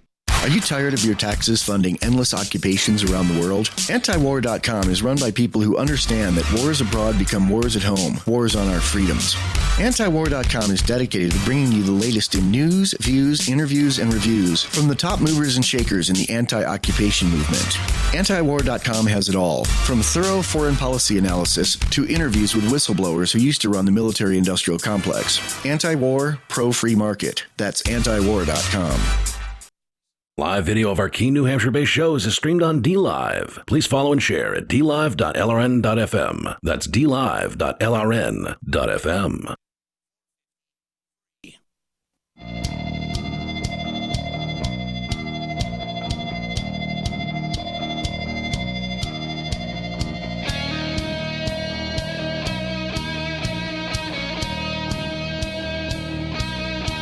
This is Free Talk Live. You can dial in toll free and take control of the airwaves. Our number is 855-450-FREE. That's 855-450-3733. You can also call us through our Matrix chat server over at chat.lrn.fm. That's actually where you get the instructions on how to join said server. You follow them step by step, and you should be able to get in there just fine. It's Ian, Chris, and nobody in the studio here tonight. Of course, there's stuff in the news to talk about, but I like talking about things that are not necessarily news sometimes, but to us they're news. Oh, yeah. In this case, it's newsworthy, I think, to people within certain circles, at least. To people that care about freedom, this was a big night here in Keene, and it wasn't what I was expecting at all. I didn't really know that it was going to be a dozen people coming to Keene who didn't know one another. I mean, there were couples, so some of them were couples. I did say like 8 to 12-ish people, and I think we may even have had more than that. There were a dozen at this dinner tonight. Yeah. I counted that. Okay. And were they all there? Or were there maybe some people that went home? They didn't come to There are other people that just are coming up for the day, but I'm not sure exactly which day it tomorrow, is. Maybe? Maybe tomorrow, yeah. I'm not so, entirely sure. So more than a dozen going to be here this weekend. These are folks who are from the Northeast, but, New Hampshire is attracting people from all around the planet. Oh, yeah. Now, obviously, it's harder to come here if you don't live already in the United States. We got people all the way from Russia and Ukraine. And we do. We've had movers recently from Portland. There's a couple that moved here with their kid. California too, yeah. We helped them move into their house over the summertime, and there's a couple that just put a bid on a house from California last weekend. So we met them, and there's just been so many people coming up to visit. And this is a town of 2,300 people. Yeah, some of them are looking across they're looking across the southern tier of New Hampshire. Sure. But if you're going to visit New Hampshire, you should visit Keene. Oh, yeah. You should check it out. It's one of the nicer places in New Hampshire, really. So they were here. You met them on the Freedom Cells group, which I'm really glad to see that becoming fruitful. Because, I always worry like, another chat room. Okay. Well, there's a zillion chat rooms. Are the libertarians going to keep talking themselves to freedom? Because that's not going to work, right? You got to do something. Yeah. And so these people are picking up, and they're at the very least visiting. And I think some of them sounded like they were ready to make the move. I was really impressed. They pretty much all the people I think that were talking and actually have made the effort to come here they're here with the intention of looking at. I don't want to say they're looking at necessarily places to buy quite yet. Some people are kind of on that borderline. They're kind of looking or buy or rent. Yeah. I'm just saying for a place. I don't think they're quite there yet. Some of them are definitely. They're all going in that direction. Yeah. But they're looking to see where they would like to move. Or what might be a good place to move to, what community, because there's more than one. I mean, when you have thousands of people here already, there's going to be different vibes and different liberty, communities and circles within New Hampshire itself. And they had a lot of questions for you as well, because you sort of met them earlier today. I've already had multiple chats with them on, video chats. Right. So, yeah. It was great. I'm still just overwhelmed by the experience. It was. This is amazing that this is happening. They were all so glad. super interested in crypto, even though none of them had actually had a chance to use it or even really hear about it. And so we literally spent 2 hours talking about cryptocurrencies at the Bitcoin Embassy. Yeah, going from the very basics of how it works to so cool. I mean, it was all basic stuff, but it was still like it was more detailed than you need to know in order to use it. Which is really super interesting when people are asking like really good questions, detailed questions about how it works under the hood. And so it was a basic intro, but it was still like they were asking good questions like, what is money? Why is this worth something? Why, all sorts of questions about fees and transaction fees. They seem like very smart younger folks. Yep. And I mean, look, I don't want to say stay away retirees. Come on up, retirees. I mean, we need those people too. We need people who are at all walks of life. That because if you're retired, you've got a whole bunch of money usually at your disposal that you can put to use for activism. If you're retired, you've got kids. They're grown up. If you're a young couple there was a couple there with a baby, right? They literally just had a child, and there's the younger couple that's just moved to town. They've got a kid too, and that's the reason they can't come to Nightcap tonight because they got a kid. And that's understandable. But if you're in your 60s or 70s, your kids aren't the excuse anymore. Now you could do all kinds of things you couldn't do with kids. So like getting out there and doing, I think we need elderly civil disobedience. Honestly, I think that's what definitely. we need. You know what's interesting though is that I feel like we had a number of years where it's pretty much all young people moving, and then they got old, and then it was like we have some older people now moving, but there's no young people anymore. And now they're back. Now they're back, and it's really interesting. Yeah. And I'm excited, and it gives more new blood. I don't know if new blood's the right word or how to phrase it. But it is new blood. I mean, that's what it is. We need new blood. There are people who are ready to get out there and do some activism, and not have it be the same old. Do people. something different. Something different. Try something new. I mean, some of them are going to try the same things because they haven't tried those and failed yet. Sure. So they're going to try the same things. But that's okay. And politics or whatever. I don't necessarily think that everything that has failed has really been a failure. No. It's just that you can't continue to do it forever because it ultimately, you learn from the experience and you change your approach. I mean, you can a lot of times good ideas. Like, I think civil disobedience is not necessarily like, I think this is an example. Like, so civil disobedience is, I think, a great tool, but I don't necessarily think that the same people can do it again and again. No, they because can't. Eventually you actually see real jail time. Yeah. So you do civil disobedience, but then you need new blood if you want to keep doing it. And that's why new blood is useful, because new blood, you can do it and you can keep it up, assuming that you actually have new blood coming in. But if you don't have that, then, or you have only older people or people who with kids, it's harder for them to get arrested and spend a few days in jail than it is for somebody who is out of college and, not necessarily in a. But on the other hand, if you're elderly, then it doesn't matter what criminal record you rack up. That's true too. Julian Heiklin was a great example of this. He was the elderly gentleman who was in his, I think it was early mid 70s. I think he actually was like close to 80 by the time his career had sort of had wrapped up. But he would go to federal courthouses and hand out jury nullification information. Well, they don't like that at federal courthouses. So they would send men with guns out to harass, threaten, and intimidate him and ultimately arrest him on multiple occasions. And, he would actually, I think he went limp, actually. So he was like total civil. Yeah, he was total civ dis. Like some people, if they do civil disobedience, will just go along with the police when they get arrested. And that's understandable because cops, they could crack your head open, right? So you're like, I understand why somebody would do that. I don't need a broken leg. Right. This guy, he's, his kids are grown up, his grandkids are out of the house or whatever, then he didn't care. And he was just like, okay, I'm just going to go limp. And a lot of times they would arrest him, move him from where he was, which is like the front door of the courthouse, handing out jury nullification information. They'd take him into the, whatever cell they had him in, and then jury selection would be over. And then they'd let him out. So they wouldn't actually end up charging him on most of the occasions, although there was a situation in Florida where they did charge him with some BS misdemeanors and tried to put him in jail for a long time. He ended up leaving the country at that point. And that's great. Said he's never coming back. When you flee, persecution effectively, like I'm going to be rooting you on. Yeah, like, sure. I mean, I'm not a big fan of people like fleeing the country in the sense that I don't want people to leave. I want people to stand up. But at the same time, if you're facing, the rest of your life in prison, and there's a good chance they're going to get you on those charges, get out. I want to curse right now, but I'm not going to. But get out. It's like. So 855-450-FREE. That's the toll-free line. The point is, we need everybody here who loves liberty. If you care about freedom, you really need to start making plans. Come on up and visit New Hampshire. Anywhere you go, you're going to find like-minded people. For sure. Wherever in New Hampshire. So. If you want, you can go to move.shiresociety.com. There's a little bit more information about that there. And we got your calls and thoughts coming up.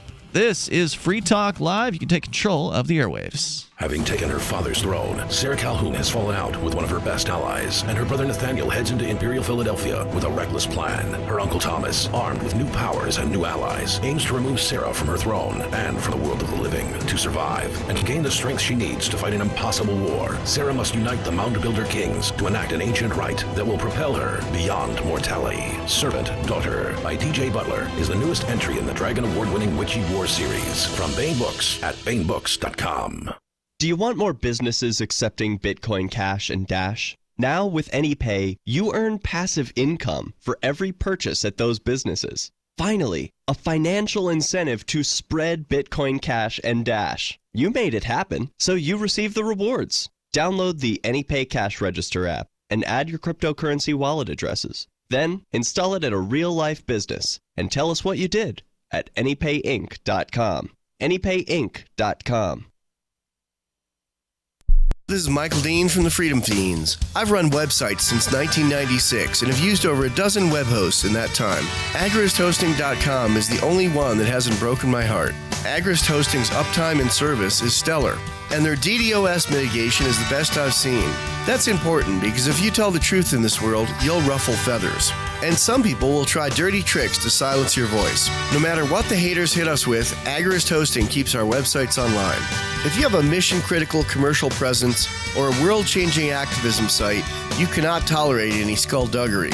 So go with agristhosting.com. Have a WordPress or blog site, but you're not satisfied with performance or uptime? Or just want raw hosting? Want to pay with Bitcoin? Agrist Hosting specializes in high-performance hosting with personalized service. Go to agristhosting.com and click on the button that says Get Hosted. That's agristhosting.com. Bitcoin.com has launched a trading platform at local.bitcoin.com, allowing you to buy or sell Bitcoin Cash via dozens of payment methods like PayPal, Venmo, bank deposit, remittances, or meeting in person with cash. There are no ID requirements to sign up for and use the site, and all communications between buyers and sellers are encrypted. Finally, a global trading platform that respects your privacy. Visit local.bitcoin.com to get started trading Bitcoin Cash. local.bitcoin.com. The LRN.FM social media channels have been revamped. We've eliminated Facebook and focused on other platforms like Twitter and Mastodon, the decentralized alternative to Twitter. On our accounts, you'll find posts from multiple LRN.FM show hosts together in one place. Follow us on Twitter at twitter.lrn.fm, or better yet, move to the decentralized Mastodon social media platform at toot.lrn.fm, toot.lrn.fm. I think you'll like it. We have some good news. The indictments against Ross Ulbricht in the District of Maryland were dismissed with prejudice, meaning they can never be refiled. This is especially good because those indictments contain the only charge ever made that Ross engaged in murder for hire. This was a serious allegation that Ross Ulbricht denies. It was never prosecuted or ruled on by a jury, but was trumpeted by the federal government and the media as if it were proven fact. The Maryland court held these indictments for almost 5 years, poisoning Ross's case and leaving him under a cloud of unproven allegations. As explained in Ross's appeal to the Supreme Court, the fact that the judge used these allegations to give Ross a draconian sentence of double life without parole violated his Sixth Amendment right to a jury trial. Judges are required to issue sentences based on convictions decided by a jury, not unproven allegations never even charged at trial. Although this is a positive development, the dropped indictment will not set Ross free. Now, a presidential pardon is Ross's only hope of freedom. Sign the petition at freeross.org. freeross.org. You're listening to the best liberty-oriented audio streamed around the clock, on the air, and online. This is the Liberty Radio Network at LRN.FM.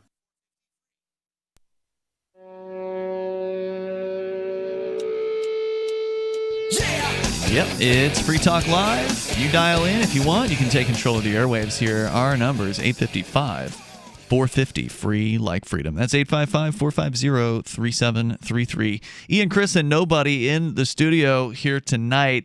You know, we were talking, I think it was actually one of our callers called in about corrupt cops and bad encounters with the police, and we were discussing how people don't trust the cops anymore because, well, they've proven themselves to be untrustworthy. Number one, they will arrest you or your friends for the smallest of infractions and intimidation tactics, and they will lie to you and it's just to get you to admit to something. And victimless crimes, they're constantly putting people behind bars for those things.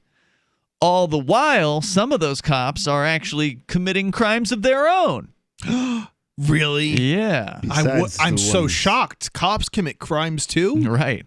And so, there's no shortage of stories like this. So but it's been a while since we've covered one of them here on Free Talk Live, just because, like you were saying, you're getting tired of all the COVID crackdown mask mandate stories, and that's like all there is now. But There is on occasion you see a corrupt cop it's story. between this and the election, those two things, especially this week, the election. But yeah, and so, but it was to the point where for a long time there were so many corrupt cop stories. I was burned on those. Yeah, I believe just so many of them. And so now we got one here. I want to share this with you. This is from the Miami Herald. Bad boys for life. Cops lived Miami lifestyle, secretly protected cocaine load, according to federal government. On social media, Miami-Dade police officers Roderick Flowers and Keith Edwards preened with their badges, donned thick gold jewelry, and smoked cigars. They also took a liking to Bad Boys, the police action movie franchise set in Miami. On Instagram, Flowers even used the name Mike Lowry, the character played by actor Will Smith. Around last Halloween, Edwards posted a photo of the two dressed like the fictional detectives with the caption, quote, "We ride together, we die together, Bad Boys for life." That's the number 4. Federal authorities say they may now go to prison together. Flowers appeared in federal court on Friday afternoon, one day after so-called authorities arrested the two on allegations that they'd agreed to act as muscle for a cocaine trafficking operation set up by undercover agents. Also charged, a Miami money laundering suspect named Manuel Carlos Hernandez, who boasted that Officer Flowers was on his payroll, according to court documents. And according to a criminal complaint, the case was made with the help from a confidential source posing as a Mexican cartel member who arranged international money laundering deals with Hernandez and brought in the two cops to help transport a shipment of white girls, which is code word for packages of cocaine, from Homestead, Florida to Aventura. "Welcome to the Sinaloa cartel," the source told the officers, who laughed and drove away after the transport operation in Miami on September 16th, according to the complaint unsealed late Thursday night. Flowers and Edwards are charged with conspiracy to distribute and possess cocaine.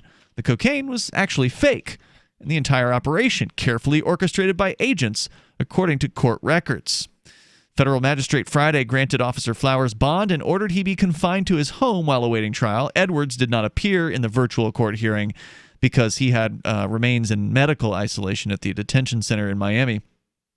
He tested positive for COVID-19 upon entering detention, and it was not immediately unclear when he could be released on bond. The charges were the culmination of a 6-month investigation by the U.S. Drug Enforcement Administration.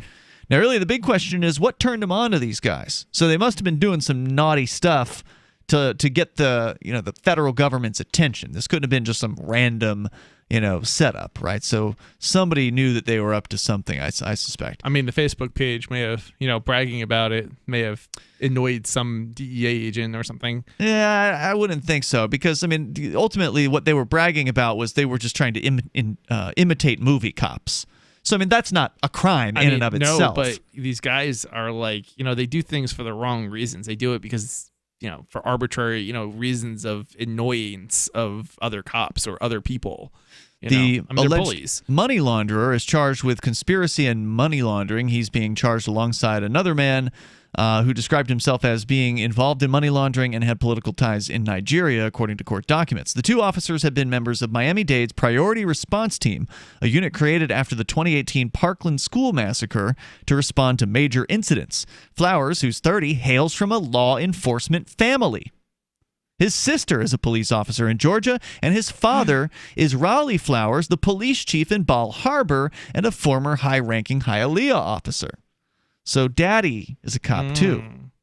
Edwards is a former soldier and father of 3, according to his social media accounts. DEA agents and the confidential source first zeroed in on Hernandez, who ran Hernandez Investments in Davie. Over the months, he boasted of numerous clients he'd laundered money for, his fat bank account, and plans to open a barbershop and car wash to wash dirty money. Is this guy just posting about that on Facebook? Yeah, this is what I'm talking about. Like these people, there are a lot of stupid people out there. Unbelievable. Over the summer, meetings that were secretly recorded, the source arranged a series of laundering deals involving drug money with Hernandez and his 2 associates. In July, he told the source about a Russian strip club owner who was looking to launder dirty money. But later, he told the source that, quote, he'd made some calls to law enforcement connections, unquote, to vet the Russians and learned they were informants. The following month, the source asked if Hernandez's secret cop source could run a license plate for someone that supposedly owed him money.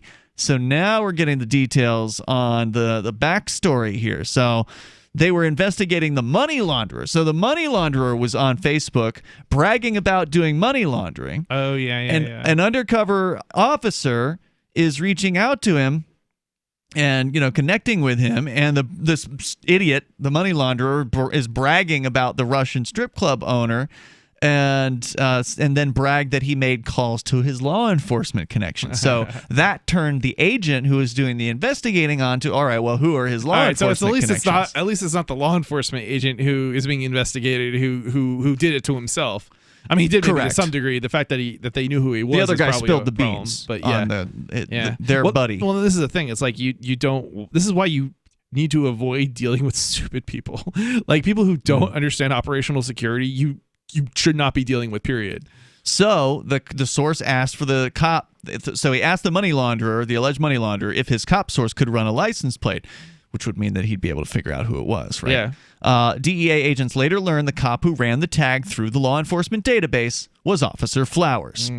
Hernandez later told the source that Flowers and an unnamed cop cousin were on his payroll and had acted as security for money laundering activities, he said. The source met Flowers at Hernandez's office on September 9th and asked if he was indeed a cop. He says, "Yeah, I don't look like one, right?" Flowers allegedly replied.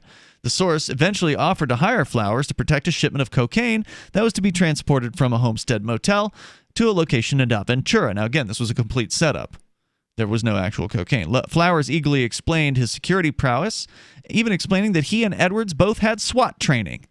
Quote, Flowers demonstrated with his hands that he was trained to shoot in the stomach and chest area, the complaint said. He explained that if it were a headshot, it's from the ears up near the forehead, unquote. The source paid Flowers $5,000 up front, according to the DEA. Edwards later met with the source in person, also boasting of his security training sharpened in the military. He referred to himself as a cop's cop, whatever that means. The operation deal took place without a hitch on September 16th, with Flowers and Edwards accompanying the transport in separate cars from a hotel in Homestead to one in Aventura, according to the DEA. So, case closed. They got these two. I don't know if I this is one of those situations where I don't know if I need to be rooting this bad cop on or being like, see, they're bad. Cops are bad people. But have you seen what they do here? It's like I don't know. I mean, protecting drugs.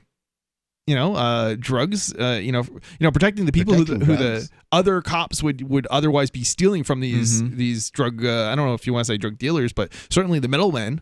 Seems like an honorable thing to do to some degree. Yeah, I mean, the job of protecting a drug shipment isn't a bad job. Yeah. I mean, somebody's got to protect high-value goods. There's no doubt about that. But what this goes to show is that the police, who ostensibly are doing one thing, are actually doing a completely other thing. Yeah, and in this case, collecting $5,000, which, I don't know what they're paying cops in Miami, but I'm going to guess it's $50 or $60,000 a year or something like that. So, he got a nice 10% bonus just to do this one job. So it makes you wonder how many of these other jobs they've been doing, how many times have they done things like this, and how many other cops are also like them. More coming up here in moments. This is Free Talk Live. Attention business owners body slammed by overwhelming debt. If your business is in trouble, hassled by creditors, if you're frustrated, finally fed up with big business bailouts while your business has been left for dead, please listen close. There's a brand new fast-track bankruptcy. Some have even called it the biggest small business bailout in American history. Designed for individuals and their businesses. And look, almost no one knows about this yet. My attorney wasn't even aware of it. The truth is, beating the system has never been easy because it's rigged in a sense against the little guy. But here's the jaw-dropping news nobody's talking about. They've literally just changed the system so that you can beat it, but only if you understand how the new game has to be played. Find out if you qualify at pocketsoflight.com. This government-backed small business repair program is still legal, but may not be renewed after the election. Fight back fairly, fight back ethically at pocketsoflight.com. Get healthy, not high, with 100% pure CBD powerful natural pain relief from Veterans Vitality. GCN listeners, have you ever thought about how CBD may help you? I'm sure you have heard about the many benefits of CBD. Well, here's your opportunity to try before you buy. Created by veterans and for everyone who deserves better choices, our CBD is derived from organic hemp, grown in the USA and third-party tested. Veterans Vitality CBD saves you as much as 25 to 50% over our competition, and a portion of all sales is contributed to veteran nonprofits and events. Many of our customers have experienced improved quality of life, help with anxiety, PTSD, and overall well-being. Our products do not contain THC. They are safe, non-addictive, effective, and 100% legal. GCN listeners, get your free trial bottle of premium CBD by simply paying shipping and handling at GCNFreeCBD.com. That's GCNFreeCBD.com. Again, GCNFreeCBD.com. Offered by Veterans Vitality Premium CBD. Join liberty-minded voluntarists, anarchists, and libertarians from June 28th through July 4th for Forkfest 2021 at Rogers Campground in the beautiful White Mountains of New Hampshire. Forkfest happens the week after the Porcupine Freedom Festival, and Forkfest is decentralized, which means no one is in charge. That also means there's no ticket cost. Just reserve your camping, RV site, or motel room with Rogers Campground for June 28th through July 4th. Where better to celebrate Independence Day than around other freedom-loving activists in the Shire? You can relax and enjoy the camaraderie of like-minded people, or you can create whatever experience or event you'd like others to have. If you're planning an event for Forkfest, be sure to let others know in advance. You can connect with fellow Forkfesters via the unofficial Telegram chat or the Forkfest forum. Links to those are on the unofficial website, forkfest.party. Mark your calendar for June 28th through July 4th, 2021. We'll see you at forkfest.party. There are lots of ways to listen to Free Talk Live. Our podcast has been around since podcasts began, and now the FTL feed is loaded with content besides our full show archives. Did you know that we make it easy for you to customize your podcast subscriptions? We have different feeds, one that includes only our full shows, one with just the Daily Digest, and our main feed that includes everything. You decide what you listen to. It's quick and easy to customize your feeds at feeds.freetalklive.com. That's feeds.freetalklive.com. I'm a little obsessed with My Magic Mud. Several years ago, I met Jessica Armand, the founder and CEO of My Magic Mud, and I didn't even know my teeth were coffee stained. A week's worth of use convinced me, and now I use it every 3 or 4 days. It's clinically proven to whiten teeth, and I think it cleans better, too. My Magic Mud's available at most local health food stores, Sprouts, Natural Grocers, CVS, Walmart's Natural Beauty Aisle, but I can get it for you for 20% off with coupon code FTL20 at mymagicmud.com. FTL20 mymagicmud.com. Do you love Twitter? Make sure you favorite the LRN.FM Twitter account so you can receive our tweets at twitter.lrn.fm. That's twitter.lrn.fm.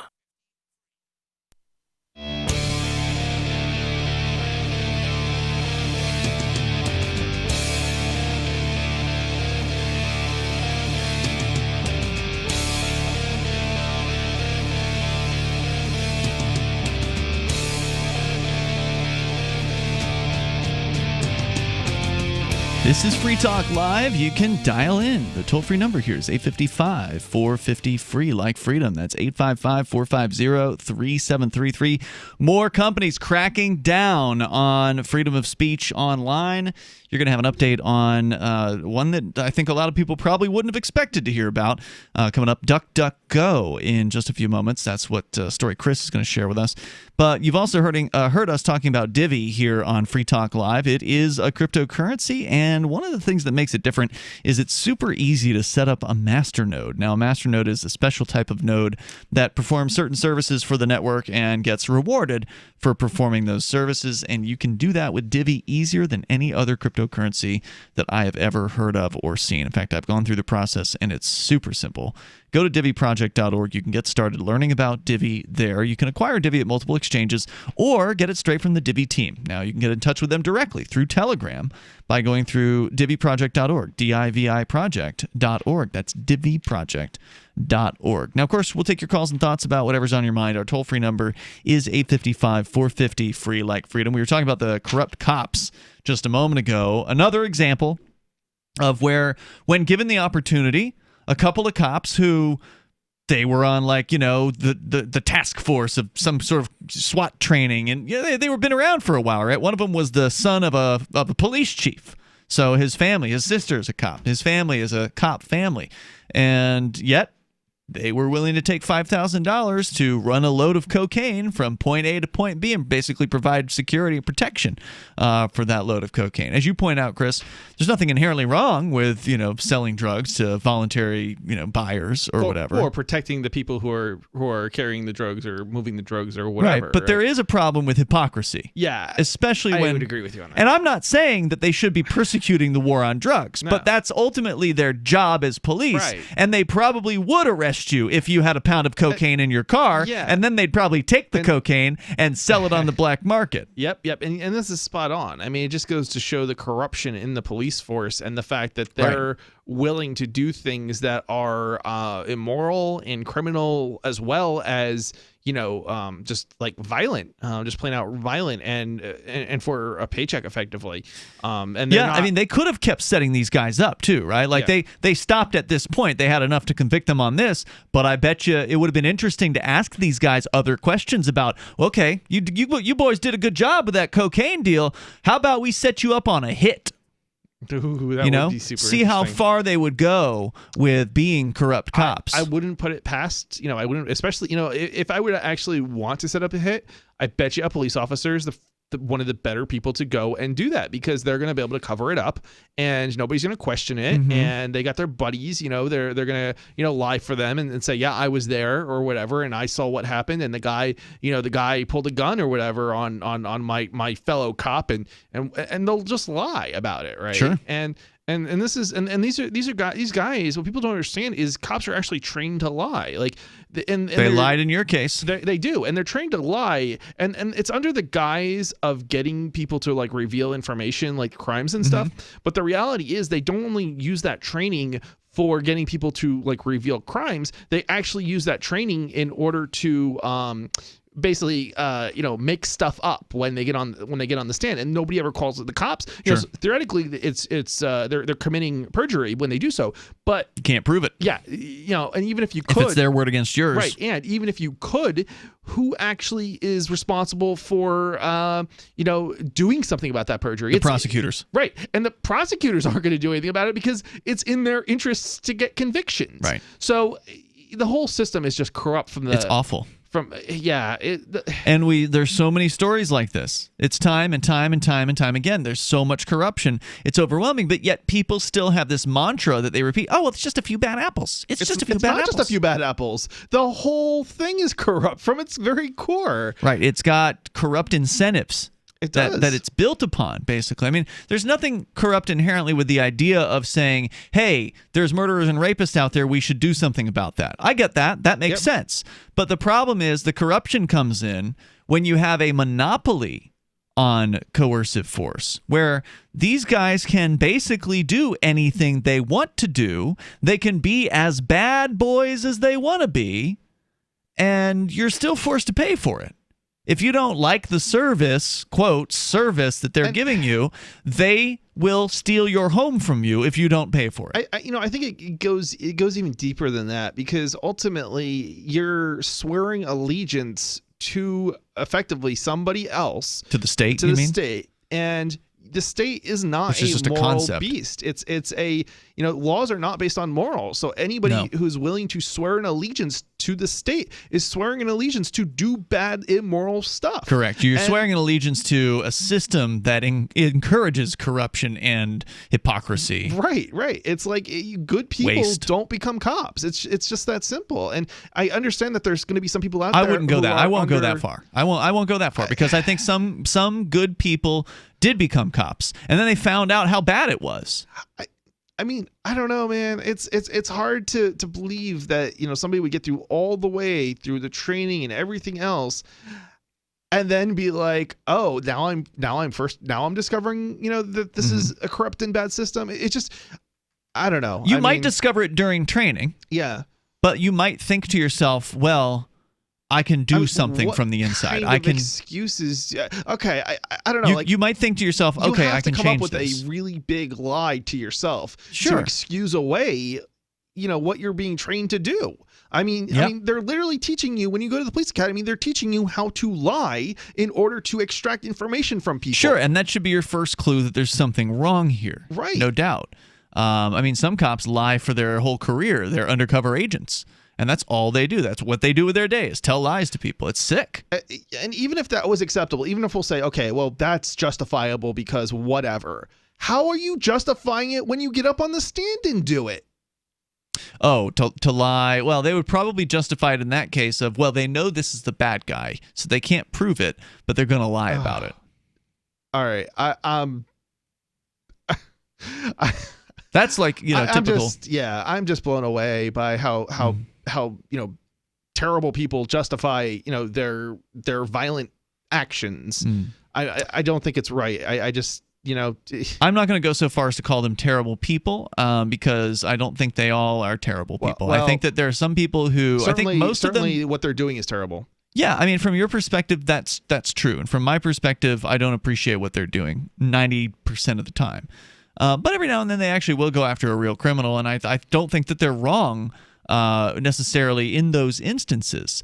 I think that it would be nice if that was all they did, instead of going after people who are selling cocaine, for instance, or drinking alcohol on Main Street, or being whatever, a teenager with cigarettes. I mean, so there's a bunch of stuff that they're doing that is definitely immoral, is definitely wrong.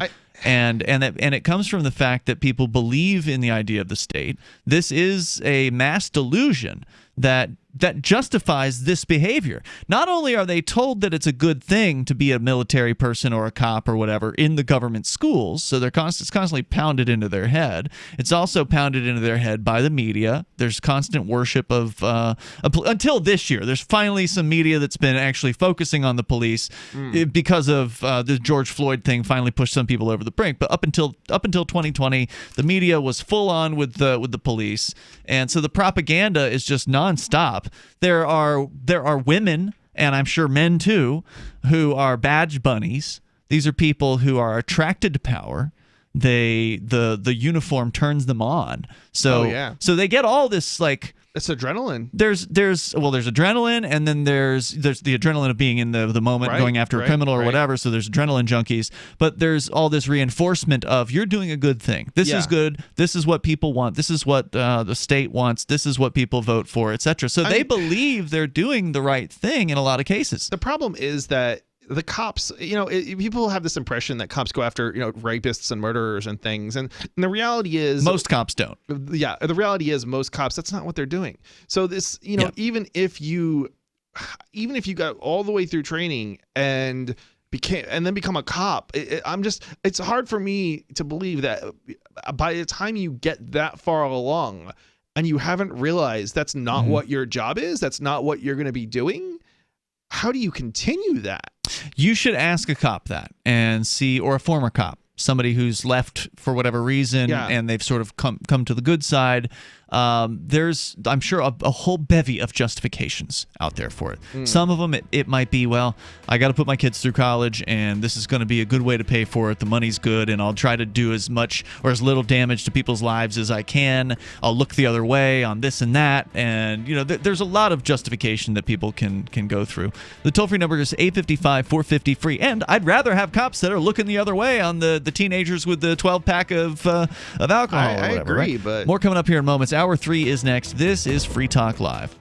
Remember when you first heard about Bitcoin? How long did it take you to realize this little project would soon change the world? Do you kind of wish you had got involved sooner? Well, now is your chance to be a part of the next revolution in money. Intercoin is working to finally make crypto go mainstream. It's designed to be scalable enough to support everyday payments and even elections without the state. Bitcoin was originally supposed to be a peer-to-peer cash system, the way we would all pay one another without having to trust any third party. But instead, over time, it mostly became a store of value. That's because every 10 minutes, the Bitcoin network must put all transactions into a block, and that block can only hold so much. If crypto is to become mainstream for people to use it for everyday payments, we need a new architecture, one that is as secure as Bitcoin while being far more scalable. Check out intercoin.org to find out more and maybe pick up some of those coins for yourself.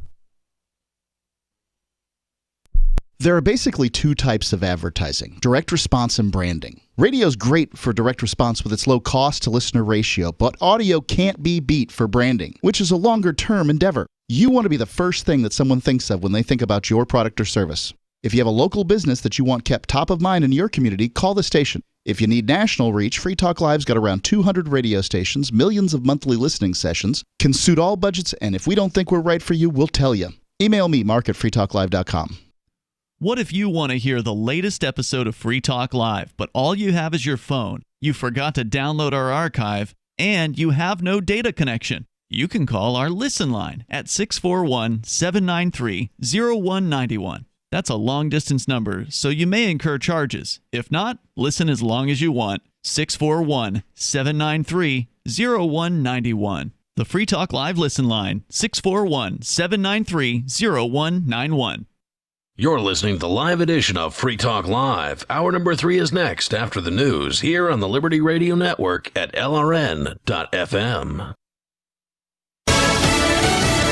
Shipping soon. I'm Lisa Lacera, Fox News. President Trump with an update on one of the vaccines for COVID-19. President Trump in the White House Rose Garden saying he expects emergency use authorization for Pfizer's highly touted coronavirus vaccine, in his words, extremely soon.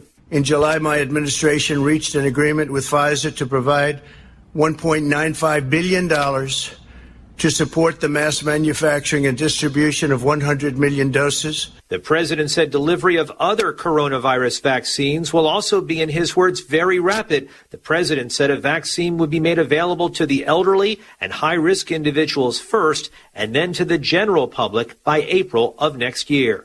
In Washington, John Decker, Fox News. President-elect Biden issued a statement earlier today after meeting with his coronavirus task force, where he again called on people to do their part to stop the spread, including social distancing, hand washing, and mask wearing. Nevada Governor Steve Sisolak says he has tested positive for the virus as it surges to record levels across the state. The 66-year-old is the 5th governor to report testing positive for the virus. He says he's not experiencing any symptoms. The states of Oregon, Washington, and California asking people to avoid all non-essential travel to stop the spread. Oregon Governor Kay Brown. I know it doesn't look like the Thanksgiving holiday we've all been planning for weeks. And I know it's really, really hard. But unfortunately, it's a necessity right now. And she's calling for a 2-week freeze, which will limit restaurants and bars to takeout only. It'll also close gyms and indoor and outdoor recreational facilities. The freeze goes into effect next Wednesday and runs through December 2nd. Grocery stores, pharmacies, and retail stores will be limited to 75% of capacity. America is listening to Fox News.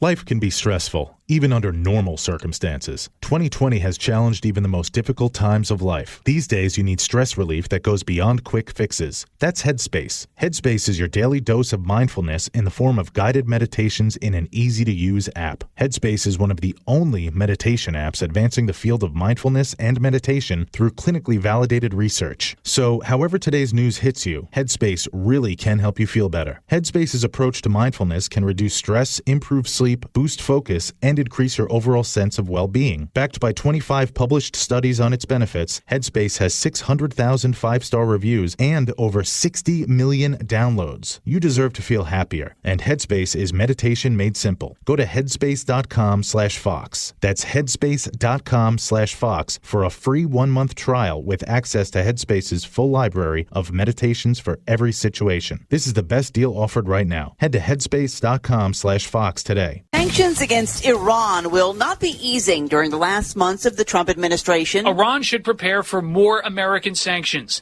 That's according to a senior State Department official who says the United States will implement a steady stream of sanctions against Iran, applying its maximum pressure campaign until the end of this administration.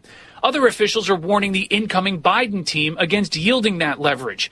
It's also unclear whether the Biden administration will successfully rejoin the 2015 Iran nuclear agreement. President Trump withdrew the U.S. from the deal, a move Democrats have criticized. Iranian President Hassan Rouhani is demanding compensation from the U.S. for leaving the nuclear deal. That's if the Biden team tried to bring the U.S. back into the agreement. At the State Department, Rich Edson, Fox News. The Trump administration had granted ByteDance, the Chinese company that owns the video sharing app TikTok, a 15-day extension of an order to sell TikTok by yesterday. TikTok now has until November 27th. A local grandmother is beginning to realize that her family never even looked for a better nursing home. A man leaves a father-daughter dance with a different girl than he came with, and an earthquake late warning system goes off in Haiti. Watch as yet another precious fraction of your life passes mercilessly in front of your very eyes. This is the Onion Week in Review.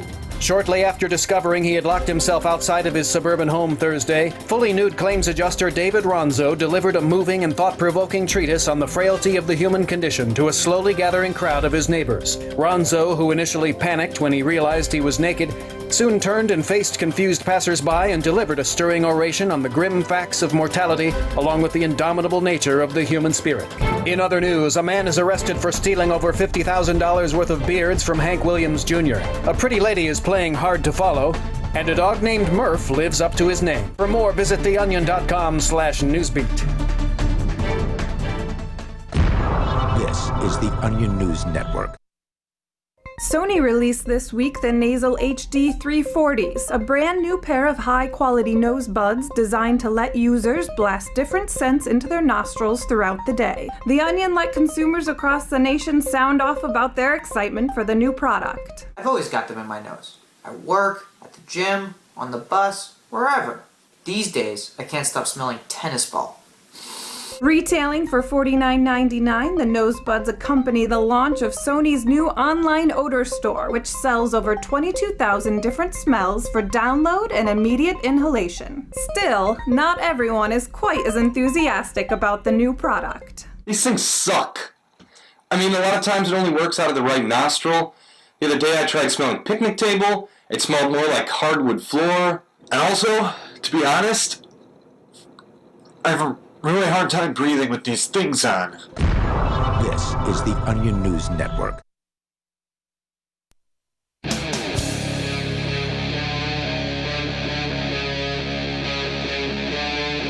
Free Talk Live.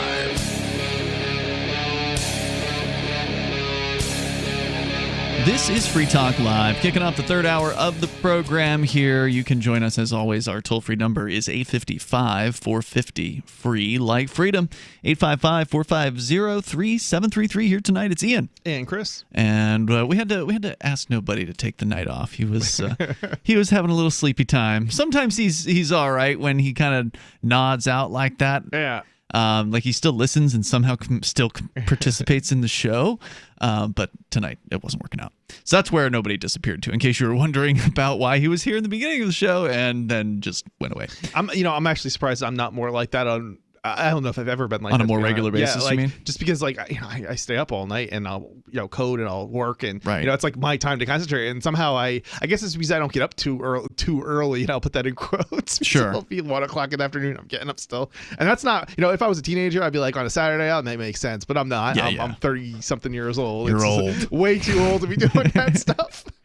Well, and by the way, coming up tonight, hopefully nobody will be awake because he's supposed to be on the air on his own show. Nobody tells the truth. Right. But after that, we've got the final nightcap that's right. happening here in Keene, New Hampshire. It is 36 weeks, and I should say final for the year of 2020, because I'm sure we'll have another nightcap at another time, sometime next year perhaps. But earlier this year in March, it was mid-March, the so-called governor, His Excellency Chris Sununu, he indicated that there was going to be a so-called stay-at-home order here in New Hampshire, and we decided we were going to go out.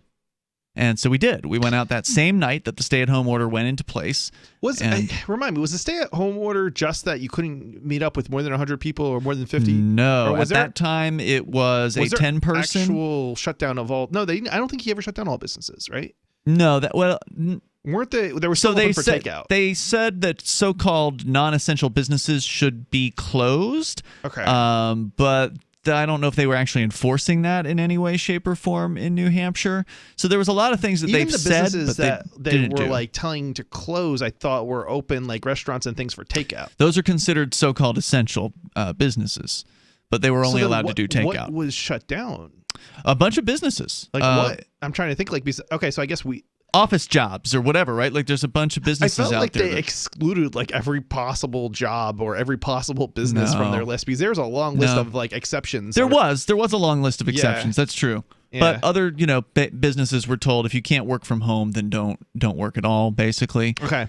So there was that was happening here, but it wasn't like as harsh of a crackdown as it was in other states. Meaning that I don't think that if you had your business open, there was much that would have been done about it. There was a gym in Keene that I heard about that was secretly allowing people into its facility. Yeah. And they had somebody snitch on them, and the cops did come to threaten them. Yeah, that's true. But that was off the record. They never wrote a report about that. Right. Because at one point I submitted a request for all of the reports that had been written about, actually going and threatening a business owner over these rules. And there was only one. Yeah. And it was the one we already knew about. So I feel like a lot of what's happening and been going on over the past year with the crackdown in New Hampshire has been more bullying than it has been actual, like, we're shutting you down and we're going to board up your business kind of It hasn't come to that I'm aware of anywhere, but that's ultimately because most businesses are doing what they're told. True. However, not everyone, though. Not everyone. There are some exceptions. And the local Keene restaurant, Pho Keene Great, which is where we went to tonight. It's a pho noodle place. Great little shop. And I don't think it's, I don't feel like I'm throwing her under the bus by saying this. Well, she's suing the city. She's suing the city, right? So how could you possibly be throwing her under the bus? She is ballsy. She is willing to say, I am not going to put a mask on. She does not put a mask on.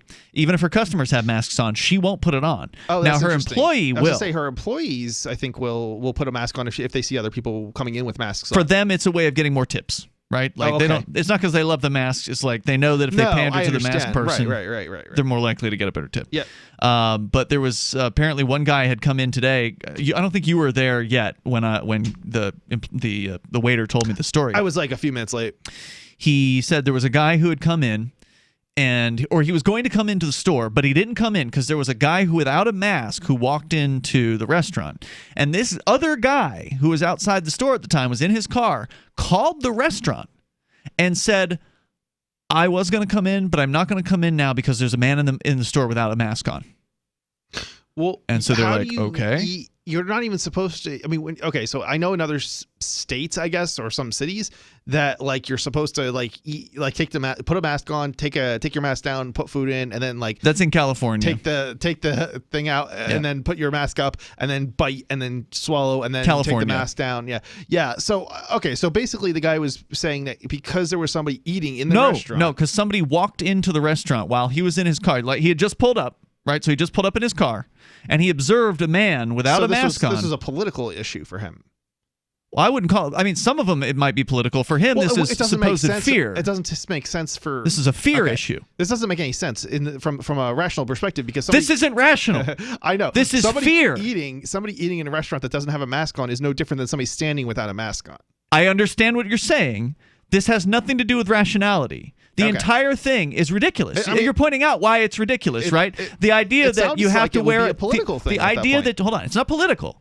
Because it's the Keene City Council is non-political, like it's nonpartisan, right? Yeah, okay. Right? So for these people, it's not about politics. For them, it's about safety. It's about fear. And this guy is literally afraid to walk into a restaurant because he knows some other man is in there who wasn't wearing a mask. That's why this guy wouldn't come into the restaurant today. So the employee is on the line like, okay. Sorry, or I don't know what he said to him, but like, what do you say to that? What are you going to do? Kick the guy out of your restaurant that walked in without the mask on? They're not going to do that. I would think that they would bring the food out to the customer, which is what most restaurants would do. They could do that, but for whatever reason, the guy decided he was going to come in anyway. So then the guy in the car, the guy who was refusing to come in, comes then decides he's going to come in. Okay. He then comes in.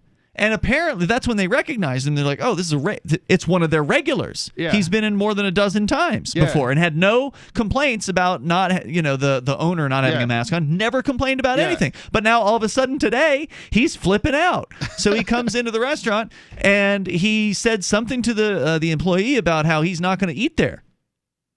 Okay. So he came into the restaurant then what's crazy about this is that like of other places I would be like, okay, that maybe would be a reason to have the mask policy, but this is not a restaurant where that would make any sense. I mean, we've got large groups of people going in there regularly who are not mask happy, and it probably scares people. There's probably a certain group. This guy are afraid of that sort of thing. So the waiter's like, okay. have a nice day, right? Like, they're not going to change their policy over this one guy, but it was just an example of the ridiculous behavior. And you're absolutely right, Chris. Why does anybody believe this thing where, like, oh, you walk through the door, you have to have a mask on, but you can take your mask off when you sit down? That's fine. Oh, but if you're going to the bathroom, you got to put your mask back on. I mean, it's just so arbitrary and so silly. And then, of course, you point out California is telling people to put their mask on during bites. You know, during chewing. So the crazy thing is, like, I'm not anti-mask. No, you're not. Like, You've worn one. I've seen you. I've worn one. I do occasionally wear one. I don't have a big problem with it. It doesn't bother me one way or the other. But what bothers me, there is something that bothers me. And what bothers me is government forcing it down people's throats, business owners' throats. You have the choice to not go into a restaurant that doesn't have a mask policy. Okay, that's right. So don't go into if that's your concern, right? Don't do that, right? Don't go into those places. You don't have the right to force people or get government to do your violence, do your bidding because you feel unsafe in those situations. It's up to you not to go into businesses where there's a mask. And the thing is, it's like, I'm not even I think that there are some rational things that might make sense in terms of, the virus and actions you might be able to take if you are really concerned. But a lot of these things, if you're really concerned, don't go to a restaurant. Well, right. That's one thing that you would not want to do if you are overly concerned. Or, but there's things you could even do. Like, you could go to, restaurants that are 50%. Like, that kind of makes sense. Like, if you go to a restaurant at 50%, half as many people, half your chance maybe of getting infected. Okay, but that might make sense to some degree. But the whole idea that sitting down versus not sitting down is somehow going to make a difference as far as, the virus is concerned. It's a religious absolutely ritual. Ridiculous. It's a total ritual.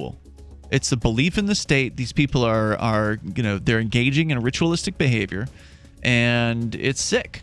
855-450 free. Coming up, we'll talk about plexiglass kissing.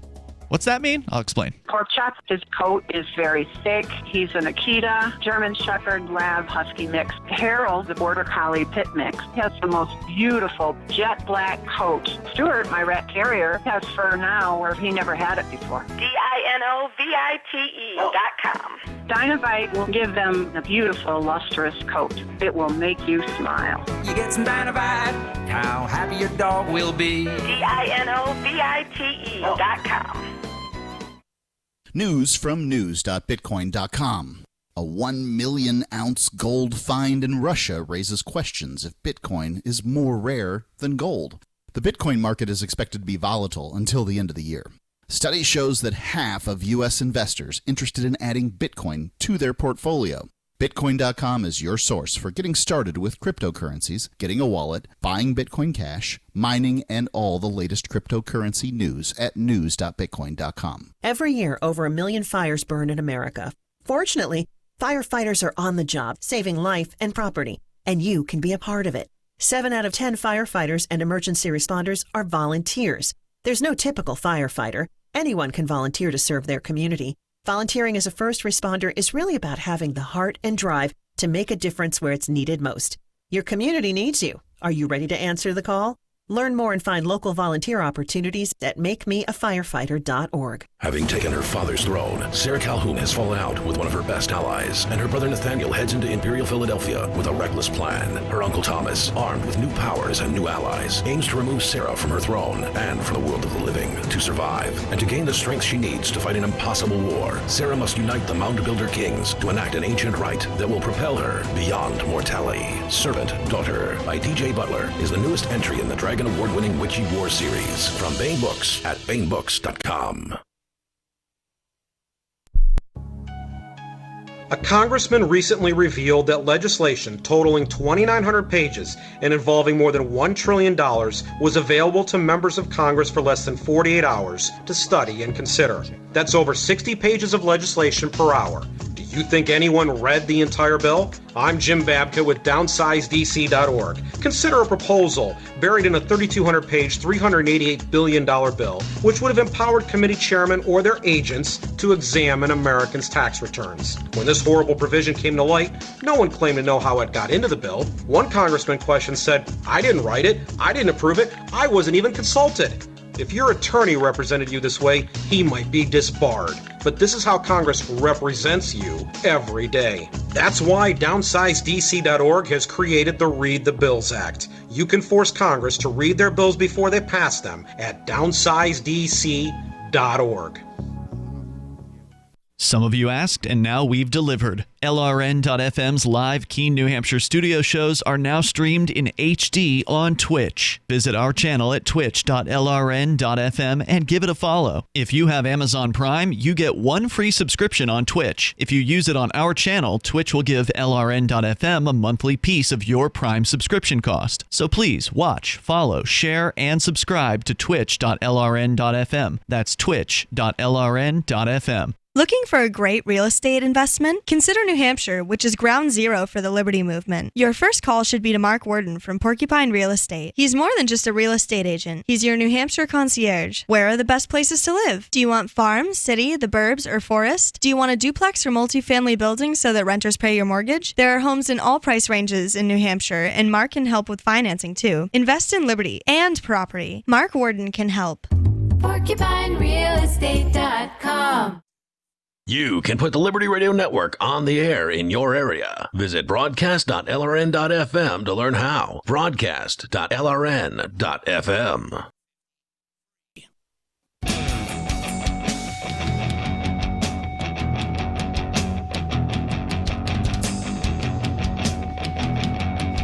It is Free Talk Live, and we're here.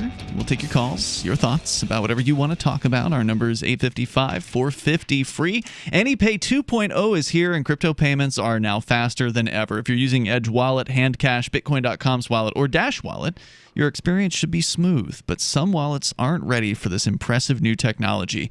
And the wallet programmers of these other wallets, like Coinomi or Exodus, RelayX, Bread Wallet, they need to hear from you if you're one of their users. If you're not one of their users, then don't worry about it.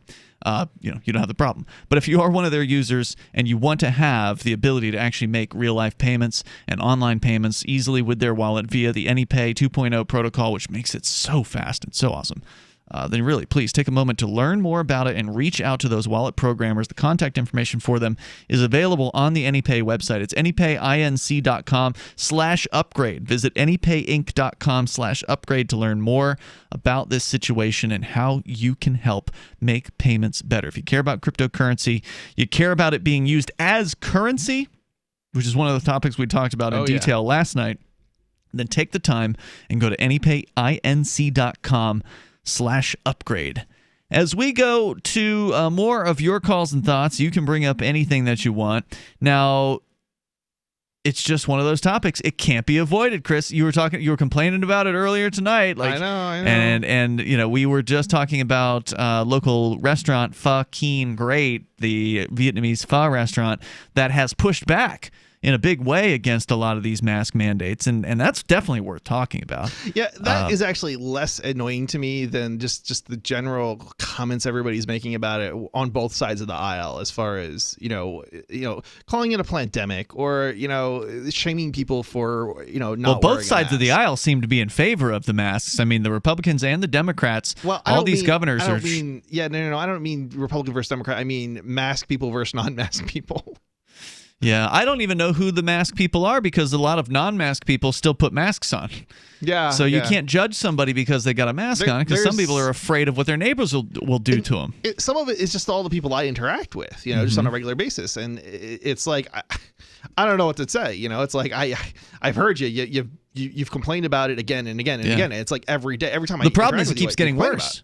It does keep getting worse, but there's places that are re-cracking down. So a lot of the places that have allowed some restaurants to open are now re-cracking down and telling them they have to close down again. Some of the states that had allowed, New Jersey, Newark, for instance, they had allowed businesses to reopen again. Now they're saying so-called non-essential businesses have to close down again. The worst. It's getting worse. The worst part about it is when you talk to people who are not in New Hampshire complaining about it. It's like, what are you doing? If you care so much, move. They don't Help us change the system. Well, right? some are changing changing. Some are moving. Some are, and this is the motivation. Some are, that's the reason a lot of them are here. Right, and that's exactly what's going on with people that we met, this afternoon. So you have to be able to empathize with that, Chris. I mean, it's I can empathize with that with people who don't know, but people who do know and won't move.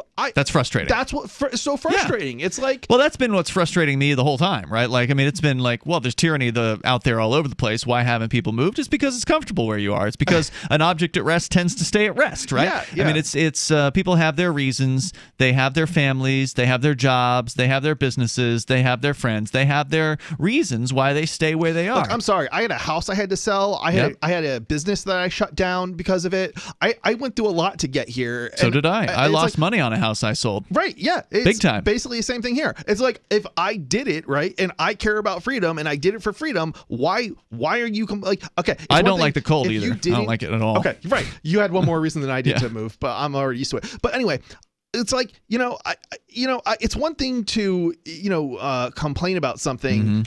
If you've done something about it, right, you've taken some step, but when you have done nothing and you refuse to do anything, especially after there's actually a solution to the problem, and it's just a matter of you taking that step, that's what blows my mind. It's just so, it's like, I'm sick. Especially those are particularly the people I'm sick and tired of hearing. I get it, man. Care about. I really do get it, and I think we're starting to see maybe a sea turn in this, that people are finally fed up. They've had it. Well, and this is the thing. The crazy thing is, so one of the questions I was asking people before I knew, like, this group that I'm talking about, the Freedom Cells group, was, what are you guys doing? Because I was actually shocked to hear that everybody's out of work. Like, every one of them was like, I'm out of a job. I have no job. My business was shut down or whatever. And I'm like, wow. Oh, now I understand. Now you can move. Right. It's like, anyway. So if you want to comment, our number is 855-450-FREE, like freedom. And, here's the other thing. Maybe you're waiting for things to get worse. Why would you wait until they get worse? But here's the thing. Eventually, it may get so bad, you can't leave.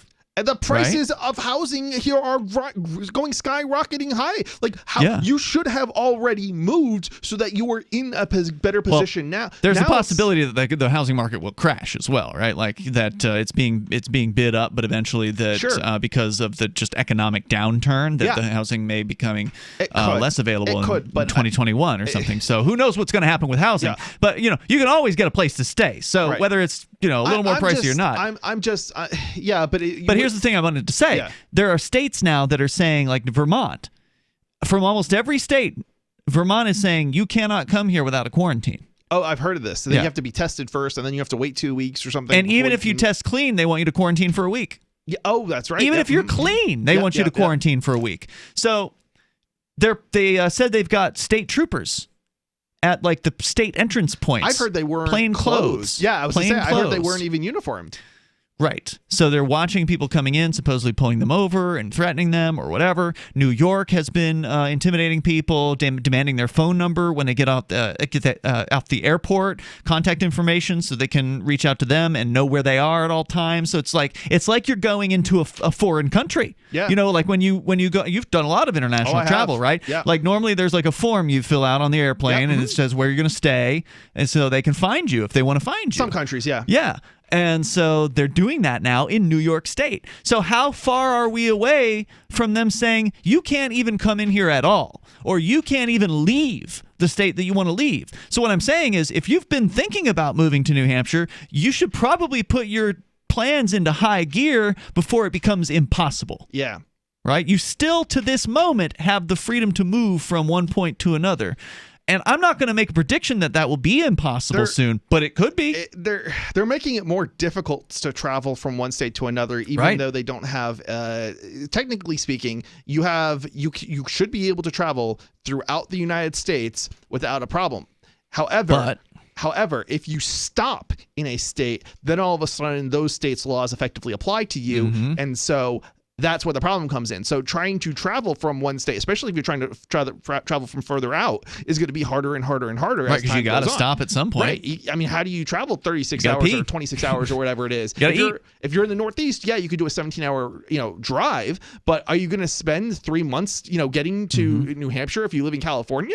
I mean, this is what you might end up having to go through in order to somehow make it here in I don't know when, but possibly at some point. Yeah, pick up the pace if you can, because, I mean, time is of the essence. Obviously, we all want to see things happen faster, and things are going to happen at the pace they're going to happen. Yeah. But the more we can encourage people to... And they're picking up pace. It is picking up pace, so it's a good thing from our perspective in here in New Hampshire. But toll-free number tonight, if you want to join us, 855-450-FREE. Plexiglass kissing barriers. What does that mean? It's in the news. We'll tell you about it coming up. Your calls and thoughts are also welcome. 855-450-FREE, like freedom. You can join us. More of this madness on the way. Plus, what's happening with DuckDuckGo? Are they censoring things now? We'll get into that story, too. It's Free Talk Live.